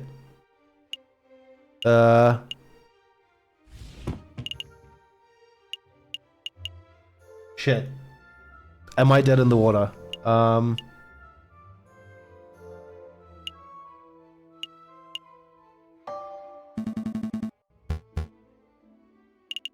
Yeah, there we go. How exactly was he poisoned? What was the delivery mechanism? His finger was pricked by the poisoned rose. He even commented out loud about it seconds before dying. Interesting. Is there any possibility that he was poisoned by something else? What an absurd thing to ask, JJ. You just heard that 22 people saw the victim prick his finger and die. What are you suggesting? That the pricked finger had no relation to the poisoning? That's exactly what I'm saying. I don't doubt that Major Howell was poisoned, but I do doubt the rose was the cause. Unbelievable! Only a total buffoon could fail to draw the blatant link here. JJ, as tempting as it is to sit here and lecture you on the basics of cause and effect, I'll end this discussion painlessly. Inspector, please tell the defense that you found traces of poison on the rose of the thorns of the rose itself. That should alleviate all doubt that the rose was in fact the poison delivery mechanism. It was the bloody chocolate, wasn't it? It was the chocolate. Actually, I can't tell him that. I dread to ask, but why not? We didn't check the rose for traces of poison. It just seemed obvious that the rose caused the poisoning, given the timing of the... God damn you, Parisian investigators! Well then, now would be a good time to make a test. Here's the marvelous thought. We pricked the finger of the defendant with the rose. If there is no poison on the rose, then Prince Juan lives and he is free to go. If the rose is poisoned, then the prince dies. But that's okay, because the punishment would be just and fitting of the crime. A marvelous suggestion. What is this, a witch trial? This isn't America, Severin. That's not how we do things here. Calm your feathers, JJ. It was clearly a joke. I actually kind of like this plan. It's a pretty good plan. There are far more humane ways of testing for poison, and I'm sure the inspector will perform his duty with due diligence. Actually, we won't be able to test the rose for poison at all. Why is that? Given the dangerous nature of the flower, it was destroyed by the police force. We burned it to ashes. Such unprofessionalism. If we have no way to know whether the rose was poisoned, then this whole trial ought to be caught in the question. Nice try, JJ. But through the process of reasoning by elimination, we can still deduce with absolute certainty that the rose was poisoned. In other words, there was nothing else at the crime scene that could have caused the poisoning. Wrong! There is something else at the crime scene that could have caused the poison. Contained the poison. Something the investigative police blindly overlooked. Look at this! What am I supposed to be looking at? It is the paper wrapper to a piece of chocolate. Yeah, exactly, right? It was found in the Louvre, the Salle du Tibre to be precise, and we can date its consumption to the day of the incident. You're not suggesting that Major Howell ate a piece of poisoned chocolate moments before he died? I most certainly am. Gain a little favor, okay. Did you see this wrapper at this crime scene for yourself, Inspector? The police force does not have the time nor resources to troll every piece of trash at every crime scene, I'm afraid. In other words, you overlooked it. Astounding unprofessionalism. The prosecution is right to be disgusted. What a disgraceful display, Inspector. I offer my apologies, Your Honor. I don't want your apologies. I want you to do your damn job properly. Get off the witness podium before I kick you off myself. As you wish, I'll take my leave. Until next time, messieurs. God, that took me forever. So let me get this straight. This chocolate wrapper was found at the crime scene. Correct. And you have reason to believe that it was consumed on the day of the incident. I do. I have an expert food tasting witness who is willing to testify if need be. You have a foodie witness? I don't recall anyone like that. Who on earth are you talking about, Falcon? Oh, I see. But do you know for certain that Major Howell consumed this chocolate? Well, it is a fact that we are still investigating. I see. And do you have evidence that this chocolate was in fact poisoned? Again, that is something that may require a little more time to definitively prove. So then, in actuality, you do not have evidence that Major Howell consumed some poisoned chocolate. Instead, you have a solitary piece of rubbish that you plucked straight out of the gutter. That's weak even for you, JJ. Let's move things along. I have another witness I would like to summon. He is a man who claims to have had an excellent view of the people going in and out of the Louvre at the time of the incident. I call upon Monsieur Toussaint Kingsley? Oh God, who is this? Hello. Hello. Oh, right, the oath. I swear to speak without hatred and without fear, to tell the whole truth and nothing but the truth. Please state your full name and occupation for the court record. My name is Toussaint Kingsley, and I am a person who fishes. A person who fishes. So you are a fisherman. Oh. Is that how it is? I thought the French justice system was better than this. I beg your pardon? Here comes to St. Kingsley, the kingfisher. Clearly he must be a fisherman. Because didn't you hear? All kingfishers are fishermen. Well, you are carrying a fishing rod. And? Can a man not carry a fishing rod, reel, and bait without being branded a fisherman? Look! The prosecutor is carrying a riding crop. Clearly, he must be a horse jockey. Oh, for pity's sake, fine. We can list your occupation as person who fishes and not fisherman. Thank you. Actually, why do you carry a riding crop, Severin? I've never seen you ride a horse. I don't know, JJ. Why do you, a 30-something-year-old with no health problems, carry a cane? This is veering quite far off the course. Could the prosecution please get back to his questions? Of course, Your Honor. Monsieur Kingsley, is it true that you were nearby the Louvre at the time of the incident? Yes, I was sitting upon a railing of the Pont des Arts. The Pont des Arts? That's the new bridge that's just a stone's throw from the Louvre south entrance, correct? That's right. And what were you doing at the time of the incident? I was fishing. Kingfishers, am I right, Falcon? So you would have had plenty of opportunity to see the people who entered and exited the palace. Can you tell us who you saw? Well, the Louvre's a busy place. Naturally, I saw a lot of people. But at 9 AM, I saw the king, Louis Philippe himself, enter the building. He was surrounded by his entourage, of course. Then around 9:30 AM, I saw this shifty-looking fox lurking around the entrance. Your Honor, I object to the witness's use of the term shifty-looking. It's a vague and biased description. No, really. He looked super shifty. I saw him rubbing his paws and cackling gleefully. And then, I saw him take out a rose and carefully rub the stem. Rub the stem of the rose, you say, as if you were applying something to the flower, perhaps. Well, monsieur, I really shouldn't speculate. Of course, it was wrong of me to ask such a leading question. But yeah, it would definitely look like he was putting some sort of powder on the stem. Wow, even I wasn't expecting such a bold admission. Members of court, it sounds like what we have here is a direct witnessing of the defendant readying the murder weapon. The defense claims that the rose was never poisoned, and yet here we have a man who saw the poison with his own eyes. I smell perjury. You do? No question. He saw a shifty-looking criminal readying poison and cackling near the scene of the crime. That's not believable at all. I think you might be right. I wonder if I have any evidence that calls Toussaint's story into doubt. Your Honor, I would like to cross-examine the witness. Really? This nonsense again? You just heard the witness directly describe your client readying poison on a rose. What is there to question? I'm just trying to uncover the truth, Your Honor. Fine, do your thing. Go on, Falcon, go make a fool out of yourself. Alright, what do we got? The Pont des Arts. King and his entourage. Shifty looking powder.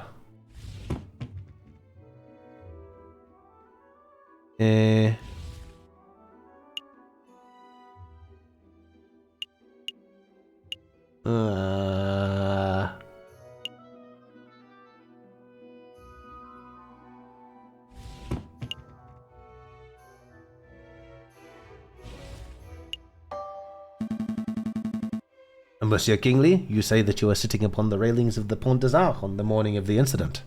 Yep. Monsieur Kingsley, you had a good view of the Louvre's south entrance, didn't you? Yep, the Pont des Arts is a great vantage point for seeing the Grande Galerie's south side. What about the other entrances? The other entrances? You mean, like if you were entering from the Tuileries Gardens or the Place du Carrousel? No, I couldn't possibly see those areas from the bridge. But of course that isn't relevant. Monsieur Kingsley witnessed Prince Juan entering the south entrance with flower in hand, and that's what counts. What if Prince Juan didn't enter from the south entrance? What if he approached the Louvre from Tuileries Garden to the west? That's a big what if.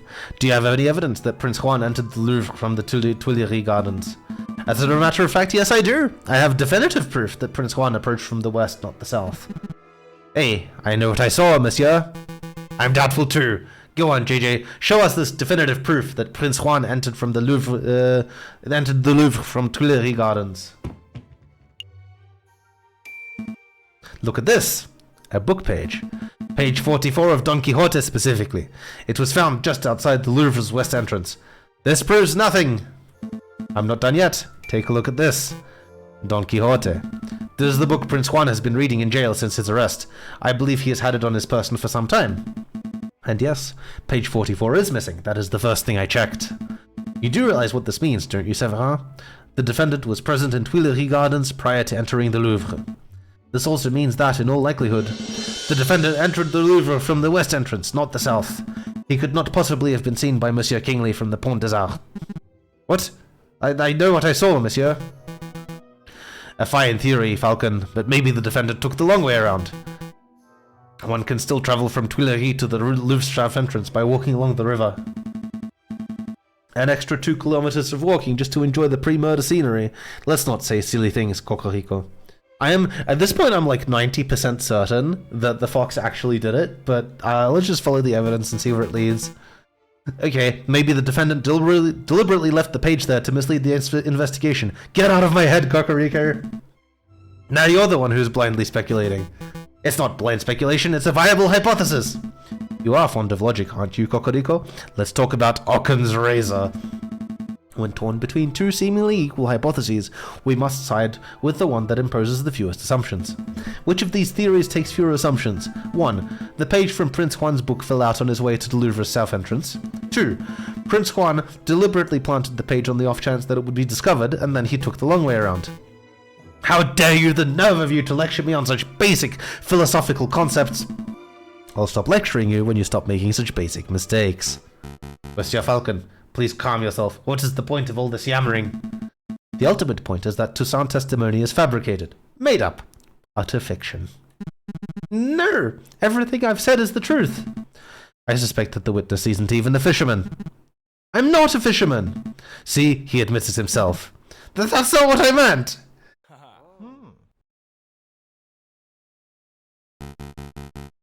Prosecutor, you have something that would put this arrogant falcon in his place, don't you? I must concede. You concede? On this point, at least, Falcon's evidence strongly suggests that the key component of Monsieur Kingsley's testimony is false. Ah, no! This doesn't mean that Prince Juan is innocent, of course. All Falcon has demonstrated is that this particular witness is unreliable. But I did see something. I really did. Alright, so maybe I didn't exactly see a shifty-looking fox. I made that part of the story up. But I did see a swan lurking around the south entrance on the morning of the murder. A swan.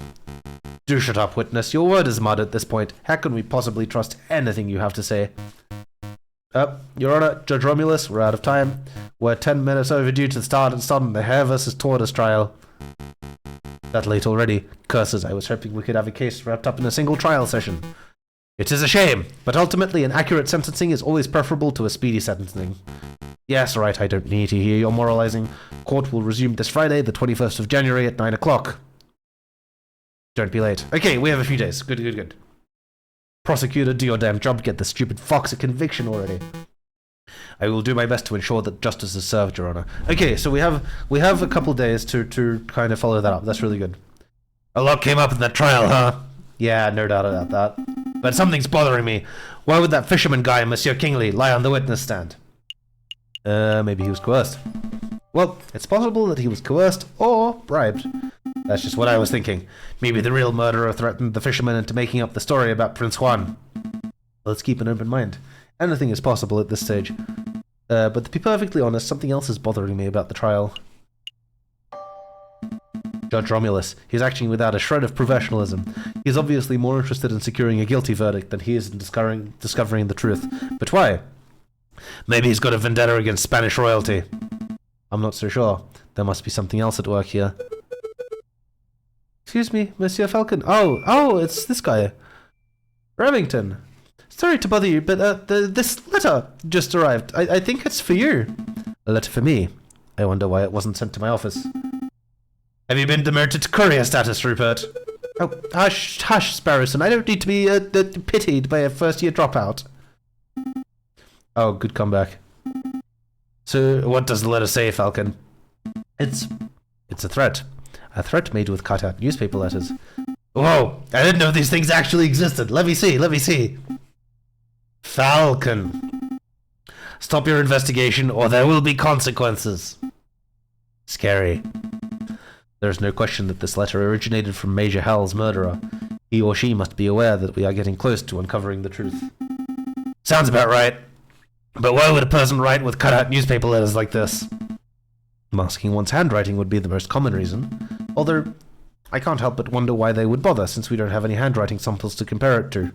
We're still going ahead with that investigation there, right? Well, if they're using this letter, this means that they're worried that we will come up with handwriting samples, perhaps, sir. Maybe we should go looking for handwriting. Yeah, absolutely. Oh yes, absolutely. If a lawyer were deterred every time they received a threatening letter, they would never get any work done. Besides, with only 3 days before the next trial session, we can't afford to be worrying about petty things like this. Tuesday, Wednesday, Thursday. Wow, you're right. Let's make those days count. Alright. First things first. Chocolatier first, I think, and then Lazal. Wait, I can go to Lazal without...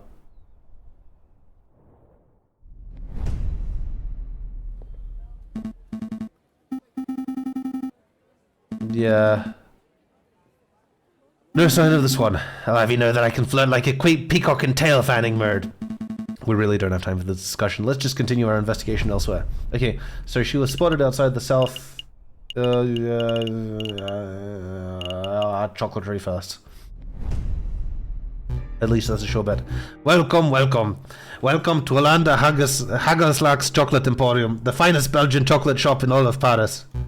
I am Landa Hagelslak, the founder and owner of this establishment. And I am JJ Falcon, defense attorney. Good day, monsieur. Ah, lawyers. Very fancy. I must say that I once dreamed of being a lawyer, but, well, the circumstances wouldn't allow it. It's a funny story. You see, when I was a young boy, I befriended the son of a Hungarian attorney. Falcon, you have to help me. What is it? Is the smell, Falcon? It's overpowering me. It's demanding that I lay waste to the shop. For pity's sake, restrain yourself, Sparrowson. Oh, but I'm rambling, aren't I? So are you messieurs here to buy some chocolate?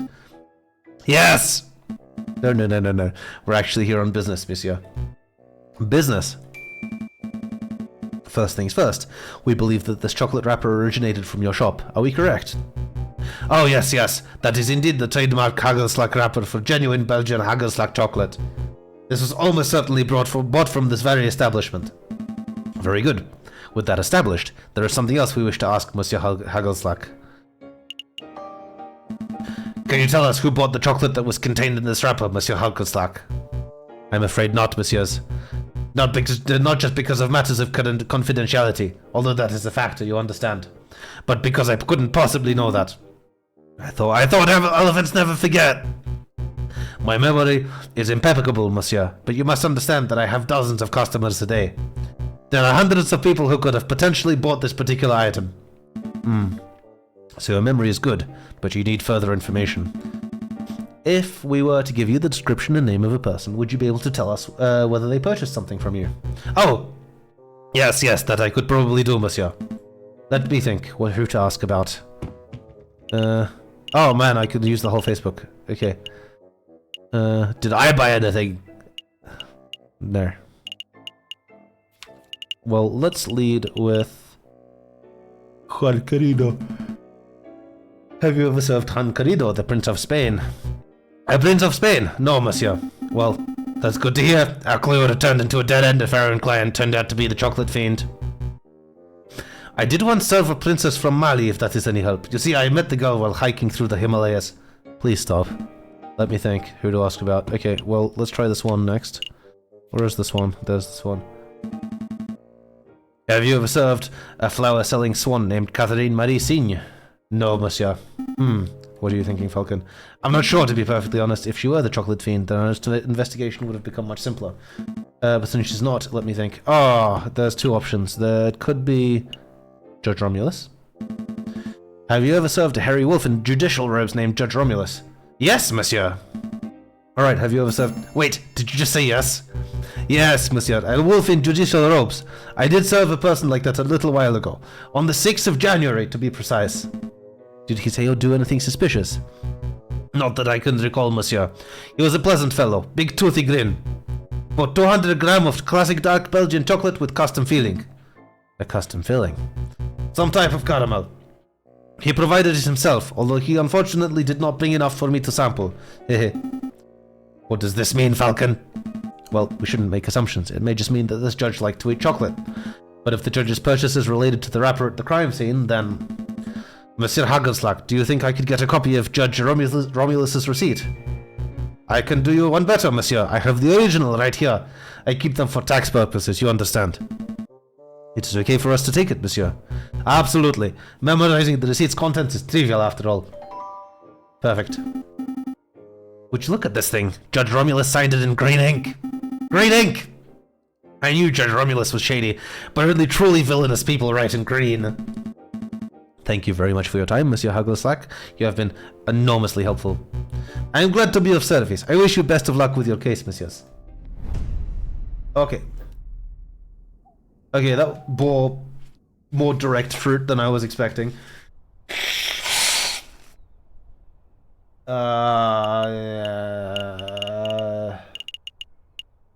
I'm making the wild assumption that if I go anywhere without a clock, nothing will happen. So, what could be happening in the Louvre that wasn't happening there last time? Okay, we're looking for samples of handwriting.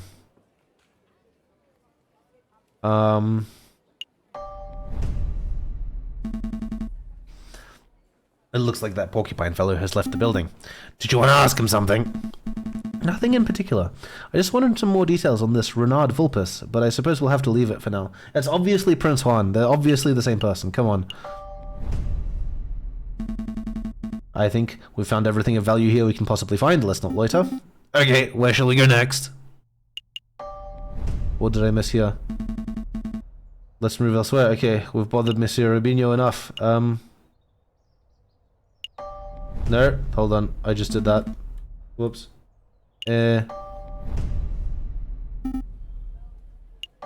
Why is it taking the whole day?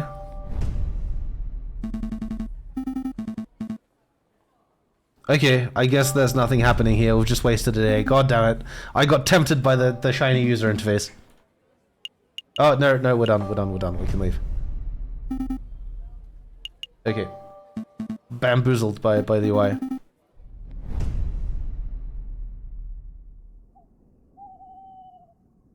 Alright, we've got one day left. What do we do with the day?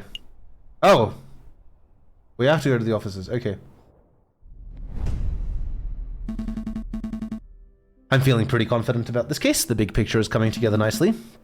We didn't manage to work out what Prince Juan was hiding, but that's okay. I'm sure everything will go smoothly at the trial. It's something related to debt and ferrying the swan...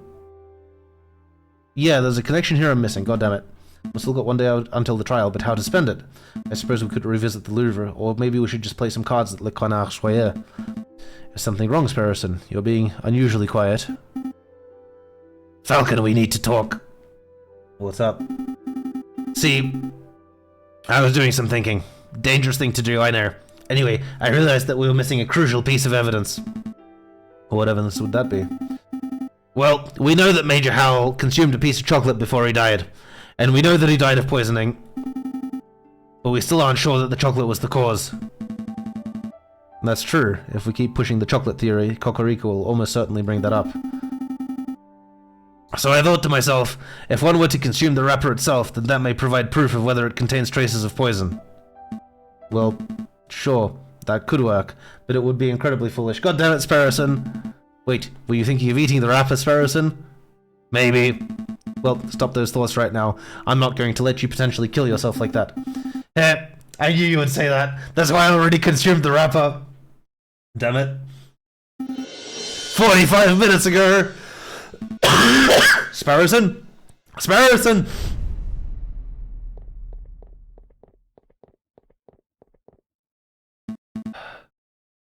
Oh my god, what a syringe. Doctor, is Sparrowson okay? Well, he's not conscious right now, but he is stable. I think it's safe to say that your friend is not on his deathbed. Oh, thank god. How did you say this happened again? It's a long story. Lawyering, occupational hazard. Doctor, can you tell me what poison caused this? I have no idea. I am an expert in mental health, not toxicology.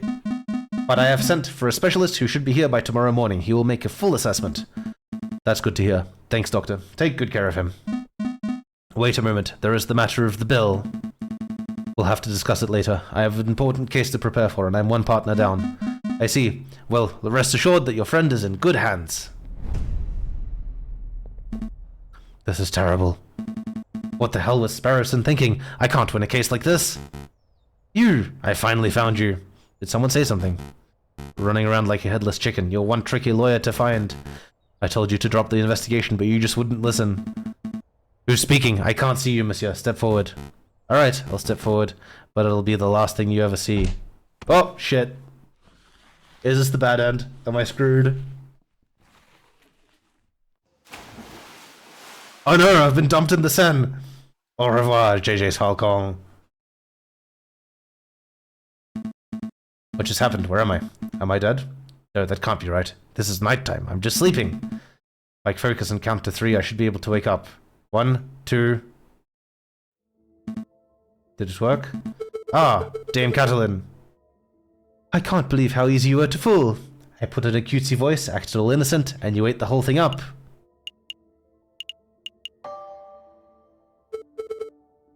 Silence. I shouldn't be surprised. There are no words that excuse the heinous act of putting an innocent man in death row. It wasn't my fault. Hey, where are you going? Out of my way, Severin. I'm not done talking to Dame Catalin.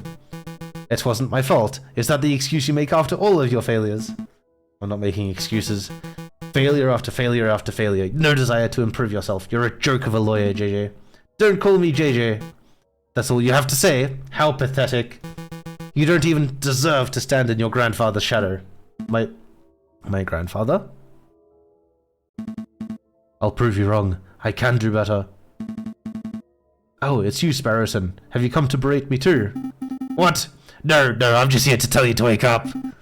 Wake up, monsieur. Wake up. Hey, can you hear me? I said wake up.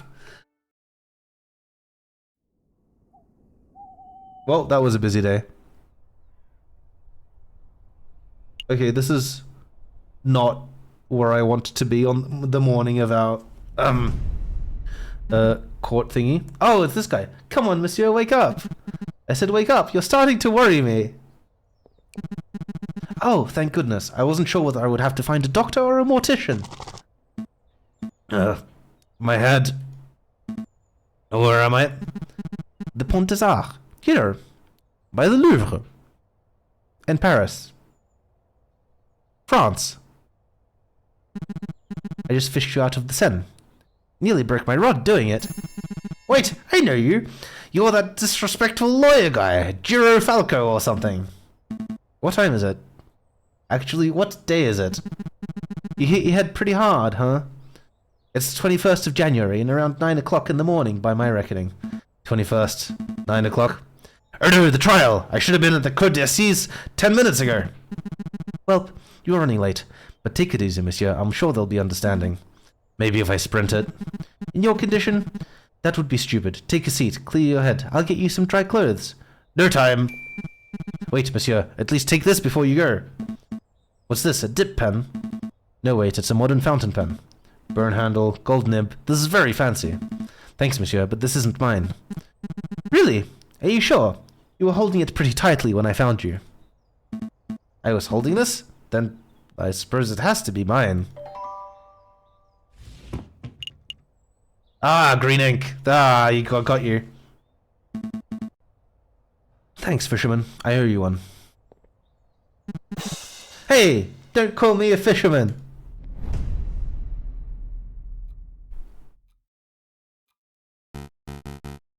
It's 9 o'clock. I believe it is time for the roll call. Is the defense not present? Such unprofessionalism. If there is no defense, then this trial cannot proceed any further. We must make a ruling based on the evidence that has already been presented. I will now converse with the jury. We shall decide whether Prince Juan is guilty of murdering Major Howell and of conspiring to murder the king. Your Honor, may I have a word? Fine, but make it quick. I am a firm believer that a trial must be orderly and punctual. There is no room for wishy-washy dilly-dallying. but it seems somewhat rash to end a trial session the moment it is due to start. Perhaps it would be prudent to wait 5 or 10 minutes in case the defense is just a little tardy. Then the trial still has a chance to proceed, and justice will be served. I like this guy. I'm really coming around on him. You are the prosecution, are you not? You have nothing to worry about. A guilty verdict is all but guaranteed. Your Honor, you appear confused. I'm not here to secure a guilty verdict. Of course you are. You're a prosecutor. By definition, you're here to prosecute. No, my job description is to prosecute, but I am here in this courtroom to ensure that justice is served. An unfair and unbalanced trial is not in the spirit of justice. That's very noble of you, but if the defense is absent, then there is little that can be done. I'll hear no more about this matter. I will now talk with the jury. The defense is present, Your Honor. You're too late, Falcon. Mon Dieu, JJ. You look like a total mess. Did you take a morning swim in the Seine or something? Something like that. Your Honor, we are all present. We are only 3 minutes over schedule. Let's not needlessly dirty the pure name of justice.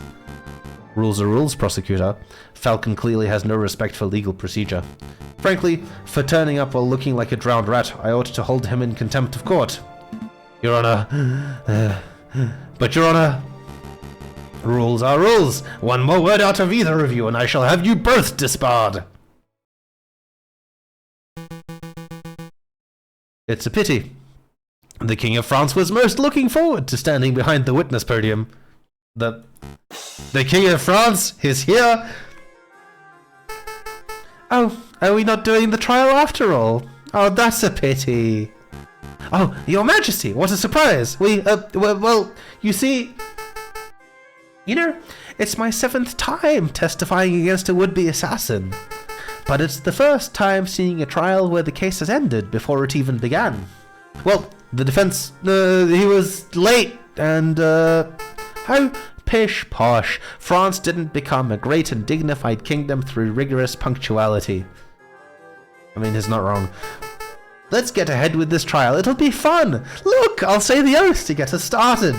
I swear to speak without hatred and without fear, to tell the whole truth and nothing but the truth. Did I get it right? That was perfect, Your Majesty. JJ, I trust you have no objections with the king testifying? Nope, no objections here. Going ahead with the trial is fine with me. And surely you wouldn't stand in the way of the king, would you, Your Honor? God, fine. Proceed with this cursed trial. Excellent. Now, Your Majesty, could you tell us your activities on the day of the murder? My activities? Well, I started my day with tea and toast, as I normally do. I was dressed in my PJs at the time. I think you can skip ahead a little. Perhaps to your arrival at the Louvre. Ah, right, of course. Well, my entourage and I entered through the Louvre's south entrance at around 9 o'clock. We passed through the Salle du Tibre with little fanfare. At the Grand Galerie, I unveiled the new painting and gave a short speech to inspire the citizens who attended. That's when I was approached by a man claiming to be the Prince of Spain. He presented a rose, which was taken by Major Howell, and, well, I think you know the rest. Indeed we do, Your Majesty. Mesdames and Messieurs of the court, what we have here is another testimony that establishes Prince Juan's guilt. Take care, Valentin. I'll actually be folding up shortly anyway. And this is no ordinary testimony. It is the testimony of perhaps the most trustworthy man in all of France. Oh, you flatter me, prosecutor. But I am the trustworthiest in all the kingdom, aren't I? I have no doubts, Your Majesty. Nonetheless, I would like to perform a cross-examination. How dare you doubt your king? The utter nerve! Oh, calm yourself, Judge. I have no qualms with standard legal procedure. Defense, please proceed. I want to see your best courtroom drama material. Alright, what do we got? South entrance, Salle du Tibre, Grand Galerie. Let's start with the Salle du Tibre. Your Majesty, you say that you passed through the Salle du Tibre uneventfully. Indeed, we stopped briefly to look at the paintings, and then moved on to the Grand Galerie. Could you elaborate? What did you see in the Salle du Tibre? What did I see? Well, Roman stuff, mostly. I meant aside from the Roman artifacts. For example, did you talk to someone in the room who wasn't a member of your entourage? You're reaching, JJ. The king already testified that he passed through without encountering anything of interest. I have reason to believe that this was a key moment on the day of the murder. I want the king to elaborate on exactly what and who he saw. Then I suppose that you will have to proceed, your majesty. Alright, let me think. So there was that giant doorstop, and there was that copper urn thing. Oh! There was something else that now that you ask. I was offered a box of chocolates by some peasant mademoiselle. I don't have much of a sweet tooth, but Major Howell was keen to accept a chocolate or two on my behalf. What? Did I say something startling, prosecutor? No, please continue, your majesty. I think that the prosecution is startled because he just came to the realization that I was not spouting drivel in the previous trial session. Well, that's debatable. To cut a long story short, your majesty, this mademoiselle may hold some relevance to the case at hand. Could you describe her? Really? She's relevant? Well, let me think. I didn't get a good look at her face, but she was a sorry-looking swan, probably in her late teens or early 20s. A young, sorry-looking swan, you say? I don't suppose her name was... Mademoiselle Signe. Signe, that sounds familiar. Why yes, I think that was it. She was called Mademoiselle Signe. I see, this is undoubtedly significant. Mademoiselle Signe gave chocolate to Major Howell minutes before he died. Now just 1 minute. I see what you're alluding to, JJ. You're suggesting that the gifted chocolates killed the Major. But that line of reasoning holds no weight because the evidence is circumstantial. Circumstantial, my tail feathers. The king just testified that Major Howell ate chocolates. Yes, that much is no longer in dispute, but you still have not proved that the chocolates were poisoned. Without that, we must assume that the swan was merely offering a gift, rather than speculating that she is a murderer. Yes, yes! Shame on you, defense. Implicating a poor innocent girl like that. Absolutely disgusting. Why? I ought to end this trial. Hold on. I do have evidence that the chocolate was in fact poisoned. I don't believe you, JJ. If you had a piece of evidence that significant, you would have slammed it down already. Present it. Well, I can't. It's not really the evidence folder type of evidence. Why am I not surprised? The drama was just getting good. Why did you all suddenly go quiet? Well, your majesty, it appears that the defense just had a realization of his own. That is, that he lacks the evidence to support his theory. Since he cannot continue with his argument, I believe the cross-examination has come to an end. I feel like I should be able to do something. I'm not done yet. Let me present my evidence. See, I had the chocolate wrapper back in my office, and Sparrowson ate it. Stop, JJ. Stop while you still have a little dignity. The results of whatever crackpot pseudo-scientific experiment you performed do not constitute valid evidence. I think this trial is over, Your Honor. About bloody time. Very well. I am pleased that justice has been thoroughly served. Until the next assassination attempt, adieu, messieurs. I will now deliberate with the jury. Objection! Okay, that better be... Oh, there he is. Sorry, I've always wanted to do that. Sparrowson, are you okay? Yup, the doctor said that I have an iron stomach. Most of the poison passed straight through me. Speaking of which, I would like to testify on that poisoned chocolate issue. I haven't got a doctor's note. See? Oh, I can't read it yet. Okay. It's too late. The trial is over. You can't be serious, Your Honor. The contents of that note could turn this entire trial on its head. You must allow it. Why are you constantly arguing with me? I thought the job of a public prosecutor was to assist the judges. I told you, Your Honor, my job isn't to get a guilty verdict, it is to ensure that justice is served. I swear you are the worst prosecutor in all of France. Go ahead, Sparrowson. Read the contents of the notes for the court to hear. Ahem. This patient, Sparrowson, was submitted to Salpêtrière Hospital where he displayed a variety of symptoms. These included profuse sweating, rapid fever, and severe nausea. The patient was diagnosed with poisoning, probably originating from the plant known as aconite, aka monkshood, aka wolfsbane. When we questioned the patient, he admitted to having consumed a discarded chocolate wrapper, potentially carrying the poison. Examining the contents of the patient's stomach confirmed this to be true. As a mental health professional, I believe this patient to be clinically... we can skip that bit. Yada yada. Okay, here we go. Signed, Dr. Folleret. Thank you, Sparrowson. I don't think I'll even need to question you. Between your note and the King's testimony, every angle of the chocolate wrapper business has been covered. Awesome. Well, wait, did you say the King is here? You can get his autograph later. Right. So, what happens now? Do I get cross-examined by the prosecution or something? To be honest, I see little to cross-examine. Do your damn job, prosecutor. Cross-examine that little annoying liar of a bird. Tear his testimony to shreds. Exactly, Deadly Nightshade. Your Honor, he has a note, signed by a medical professional, definitively proving that the chocolate wrapper from the crime scene was poisoned. We could nitpick the details, or delve into the doctor's credentials, but I fear it would be a waste of the court's time. Nobody wants that. Yeah, so then what the hell do we do now? We do nothing, Your Honor. The poisoned wrapper has introduced an element of doubt into the case. The prosecution must accept that. But is the level of doubt reasonable? It is significant. I think the members of the jury will agree JJ's evidence is still tenuous. Tenuous. A step above circumstantial. You have proven a link. A not wholly illogical link, but you haven't proved beyond doubt that Major Howell was killed by the chocolate. You are still making far too many assumptions. Where's the empiricism that is required by any good court of law? Where are the witnesses who can back up your claims? Oh! I brought along a witness. Maybe she can help.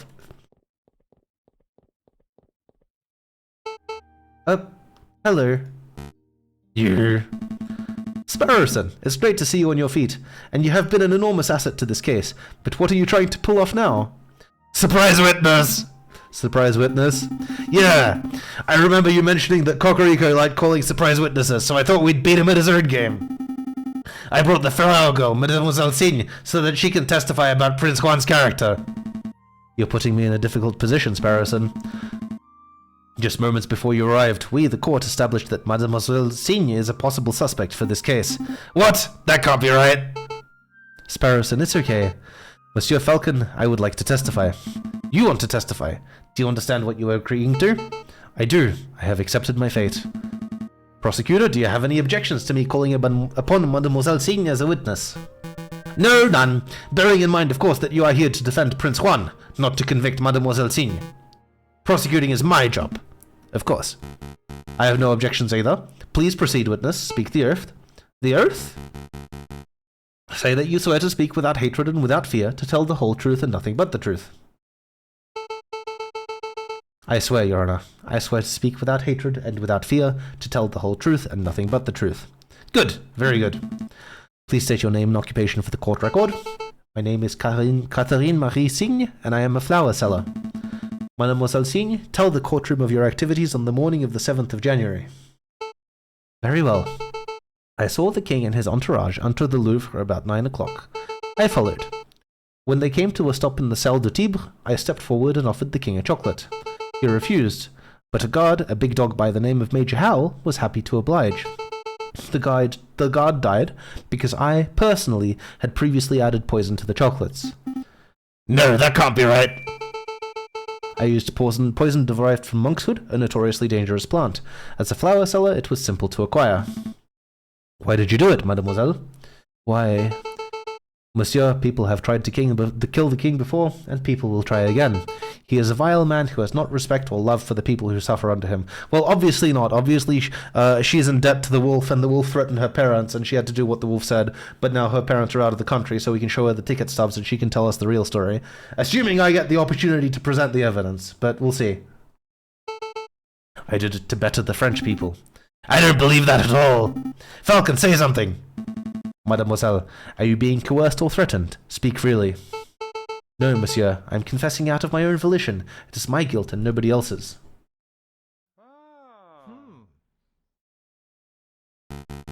Well, defense, it looks like you've wormed a confession out of this murderous pute. I suppose this gets your client, Prince Juan, completely off the hook. Lucky you. Sir, shall we wrap this court session up? No, not yet. I have further questions for the witness, Your Honor. Further questions? To what end? You've already proved your client's innocence. I wish to uncover the truth. You aren't here to uncover the truth. You're here to defend Prince Juan, and you've done that job with a disgusting level of diligence. Nonetheless, I believe that Mademoiselle has omitted something of huge importance. I wish to question her further. Something of huge importance? I won't allow it. Fine, can I at least show something to the witness? You and the prosecutor are a right pair of moralizing blowhards, aren't you? You're doing my head in. Fine, if it will shut you up, I will let you show one magical mystery item to the witness. I can't imagine you'll have anything up your sleeve to change the flow of this trial, though. Monsieur Falcon, save it. I have nothing more to say. Ah, but what if ticket stubs? Please take a look at these, mademoiselle. Train ticket stubs. Look at the names. Papa, Maman? In Vienna? Really? Are they really safe? They are. The tickets were arranged courtesy of the Fox. Then, that means the wolf has nothing to hold over me. I can speak freely. Indeed. Go ahead, mademoiselle. What are you two muttering around down there? I am amending my testimony, Your Honor. Members of the court, everything I've said today has been the truth. I did go to the Louvre of 7th of January. I did present a box of poisoned chocolates to the king, except it was not of my volition. I was threatened. I was forced to carry out the task under threat of harm. You see, my family has been struggling to get by. The winter has been harsh and my flower business has been struggling. One day, a man approached me, a man I assumed to be kind-hearted. This man offered me 200 francs to get us through the cold, but I could not afford to repay the debt. When I attempted to bargain with the man, he offered me a deal. Assist him with murder, and he would drop all debts. Refuse, and he would ruin me and my parents. I obliged, because the alternative meant death for those I love. The name of the man who did this is Judge Romulus. Ha! What a creative story. This is obviously a last-minute desperate attempt at passing the buck. The sheer laziness of this girl to accuse a man she's never met before. She's blatantly floundering. Indeed, I've heard dozens of these self-pitying yarns during my time as a prosecutor. Although admittedly, this is the first time I've seen a witness directly accuse a judge. Quite a brazen gambit. But in any case, this sort of stories never turn out to be true. They are always proven to be fabrications born of desperation. I've never been more honest, monsieur. Listen, Mademoiselle Signe, I would like to believe your story, but accusing a man, a judge no less, of conspiring to murder the king is a hugely serious accusation. Do you have any proof to support your story? Proof? You say the judge lent you money, then you both must have signed a contract when you made the transaction. The contract would suffice as proof. The contracts were all verbal. He said the money was a gift at first, and only later said that I had to repay him. Heh, how convenient. Of course this supposed contract doesn't exist. The mademoiselle has no proof because her story is a blatant lie. Falcon, you have to do something. Do I have anything to link Judge Romulus to Mademoiselle Signe? A link? Of course. Members of the court, I know for certain that the Mademoiselle's story is true. I can say with certainty that Judge Romulus has made contact with Mademoiselle Signe in the past. I know this because, at this very moment, I am holding a key piece of evidence that links Judge Romulus directly to the crime scene. What do we got? No. I'm gonna have to go for the receipt. I think you should take a look at this, Severin. Me? You don't trust it in the judge's hands? What? What is that? What does the piece of paper say? This is a receipt for a box of chocolates from Landerhageslack's Chocolate Emporium on the 6th of January, made out to a man named Romulus? The writing upon the receipt is clear. A man named Romulus bought chocolates on the day before the murder. These chocolates happen to have been the same brand and flavour as the ones that were used in the royal assassination attempt. By itself, this evidence would not be definitive. It would only suggest that the judge has something of a sweet tooth, but taken in conjunction with the mademoiselle's updated testimony, that would imply that the judge was directly involved in the assassination attempt. Judge Romulus, do you have anything to say about this? Yep. That receipt's not mine. I haven't stepped foot in a chocolate shop in years. You cannot be serious. The receipt is indisputable proof of your purchase. Indisputable? Watch me dispute it. What you have there is a scrap of paper with the word Romulus scrawled on it. Is it a forgery? Are there simply two men named Romulus living in Paris? I don't have a clue. What I do know is that you have nothing to prove that I was the one who signed that receipt. This is absurd.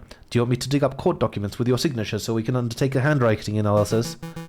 That wouldn't be possible. I believe His Honor uses a rubber stamp for signing off on official court documents. Heh, that would be correct. Well, it is no matter. I don't need the judge's signature. I already have, in my possession, proof that the signature on the receipt belongs to Judge Romulus. Oh, but first things first. I believe you dropped your pen, Your Honor? Oh yeah, that's mine. Thanks, I've been looking for that thing everywhere. I thought as much. Madame and Monsieur, last night I was assaulted outside Salpêtrière Hospital. I did not see the assailant's face, but I did accidentally grab something from their garments as I was thrown into the Seine. Oh! So that's why you smell of fish. I wanted to say something, but I thought it might be rude. This fountain pen is the very item I grabbed. Did I say that this pen was mine? On closer inspection, I see I must have been mistaken. Save it, Your Honor. I'm not here to press assault charges. What interests me most about this pen is the ink it contains. It is emerald green in color. And as we all know, only baddies write in green. Well, yes, but more importantly, it is a rare and unusual choice of ink color. I would venture that only a dozen people in all of Paris are arrogant enough to write him green. And I would venture that only one of those arrogant people is named Romulus. Sir Judge Romulus lacks respect for classic penmanship. What of it? Take another look at the chocolate receipt, Severin. That receipt was signed with emerald green ink. It certainly is quite a coincidence. No, there is no more room for coincidence. There is no more doubt. There is only one narrative that can tie this ridiculous string of evidence together. On the 6th of January, you, Judge Romulus, bought a box of chocolates with a custom filling. The custom filling contained poison originating from the flowers of Mademoiselle Signe, a street seller who owed you a debt. On the 7th of January, you, Judge Romulus, leveraged that debt to force the girl to present the poisoned chocolates to the king. Then an idiot of a man by the name of Juan framed himself as the murderer in order to take the fall in Mademoiselle Signe's stead. You pushed for Juan's guilt by priming a witness, Monsieur Toussaint Kingsley. And when that failed, you pressured Mademoiselle Signe to take full responsibility for the crime. I mean, there is a missing link, and that's that Signe must have gone to the R&M, and R&M sorted her out, and that's why the fox is involved. That is the only narrative that makes sense. Admit it. Fine, I do admit it. I did it. I purchased the chocolates. I added the poison. I put a peasant girl in debt just so I could force her to take the fall. I was the one who wanted the king murdered. But there is not a damn thing any of you can do about it. I am the one who holds the gavel. I am the one who passes the sentences. I am the one who knocks. No, wait, hold on, wrong sure. With a snap of my fingers, I could have each and every one of you guillotined at the Place d'Austerlitz before nightfall. Who judges the judges? Who stands above me? Nobody, not even God, can condemn me when I sit so highly. Attempting to murder a king, corrupting the cour d'assises. What an utterly repulsive individual. Don't touch me, you dirty pig! You have no authority over me! He doesn't. I do. Take him away, Inspector. I'm not done! I'm not done with any of you! You're all guilty. You'll see. A revolution is coming. The rebels will overrun Paris. The king and government will fall. The bourgeois will be slaughtered. Wait, what time is the set-in? Shit, he might be right. We shall have a glorious second republic. A republic free of class, where everyone is free and equal. Hey, don't touch me! Just another ranting lunatic, Your Majesty. Ignore him. Of course. Carry on, Inspector.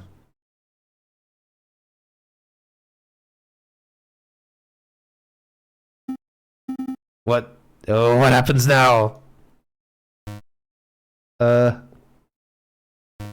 I guess I'm supposed to take over the President Judge's duties? Well, given the surprising series of revelations that just took place, we believe that the results are clear. We find the defendant, Prince Juan Querido, to be cleared of all charges. We therefore find the defendant not guilty. Okay, I'm pretty sure that I got this one right, at least. What happens to me now? Mademoiselle, it is clear that you were coerced. However, you still played a significant role in the king's assassination attempt. By all rights, you must be tried for your crimes. I see. I cannot argue. But, as it happens, due process was not followed during this trial session. Judge Romulus thoroughly disrupted the proceedings. Consequently, I believe that most of the testimonies given during this trial session would not be seen as valid in a court of law. What does that mean? He's saying you're free to go. Correct. As a prosecutor, I see no crime to prosecute. Really? Thank you so much, monsieur. And thank you, messieurs. Without your help and assurances, I don't know where I would be right now. Sir, are my parents really in Vienna? I think, sir, but you would have to ask the fox for details. I don't know exactly what he arranged. Although, now that Judge Romulus poses no threat, I suppose your parents would be free to move back to Paris. Actually, I may follow them. To Vienna. You need a holiday after all this drama. Well, yes, but I want to get away from here before, before the fighting starts. You mean the revolution Judge Romulus mentioned? He doesn't seem mentally stable. Pay him no mind. It's not just him, monsieur. In the streets, everyone talks of an uprising. If you were smart, you would clear out of here too. Thanks for the concern, mademoiselle. Well, this is a clever twist that I wasn't expecting. But we're far from smart, so we're staying put. Thanks for summing that up, Sparrowson. I see. Then good luck, messieurs, and farewell. Maybe we can meet again when this is all blown over. Wait, mademoiselle, don't you want to have a quick celebratory drink? Oh, she's gone. So I guess it's just you, me, and the fox, right, Falcon? That sounds good, Sparrowson. Take Prince Juan back to the aviary office. I need to sort out some paperwork with Severin. Okie dokie. I suppose that congratulations are in order. Uncovering the truth in the way that you did, it was quite a feat. Everything went far better than I could have hoped, but you surprised me at the end with that little lie of yours. Lie? This trial's testimonies are completely invalid. Bullcock. You and I both know this trial has produced ample valid evidence for Mademoiselle Signe to be detained and tried.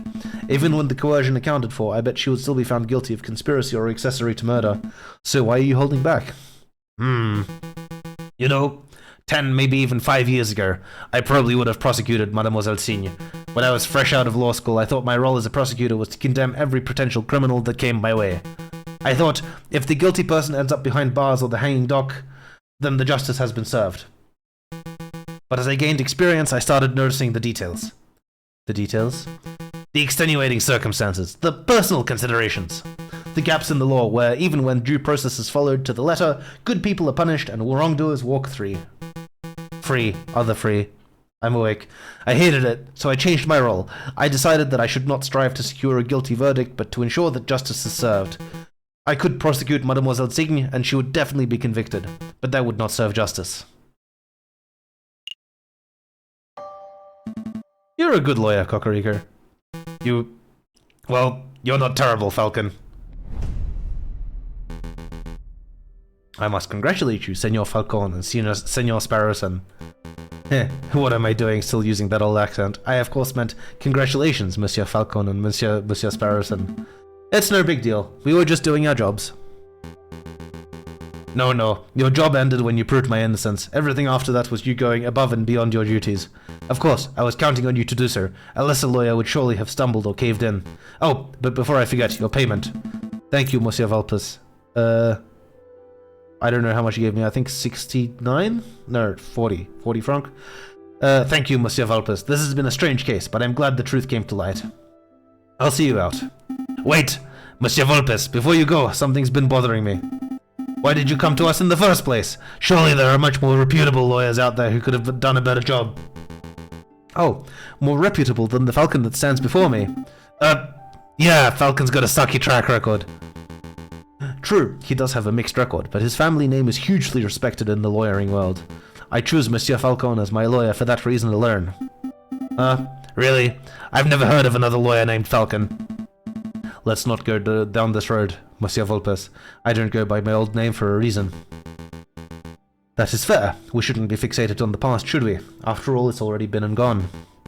The future is where our potential lies. That's why we should be paying attention to. A storm is approaching fast. You mean the revolution that the crooked judge mentioned? Indeed. I dare say that the wolf is right. A rebellion is coming, one way or the other. Listen, Monsieur Falcon. You'll probably have a surge of work over the coming days. If you want me to dig up the dirt on anyone, please feel free to drop by my office at any time. Dig up the dirt? I am a private investigator. It is what I do. We'll bear it in mind. Thank you, Monsieur Valpes. Good day, messieurs. I'm gonna go get a drink. Seriously, Falcon. What? I was just going to ask if you wanted tea or coffee. Okay. We're gonna stop here because I've run about an hour and a half over time. Yeah, I'm happy to kind of end it here. And we'll be back next week with the rest of it, which might take a while, assuming the next two trials are more involved than the first two. Either way, thank you everyone for popping in. I really appreciate everyone watching.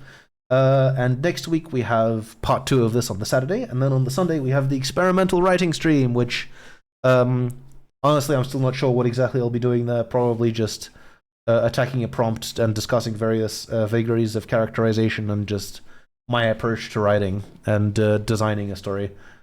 It won't be 2 hours of me typing because that'll just be boring as shit. But thank you very much for watching. Really appreciate it.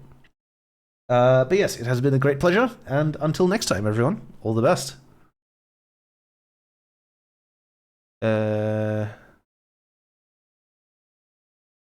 Alright, farewell.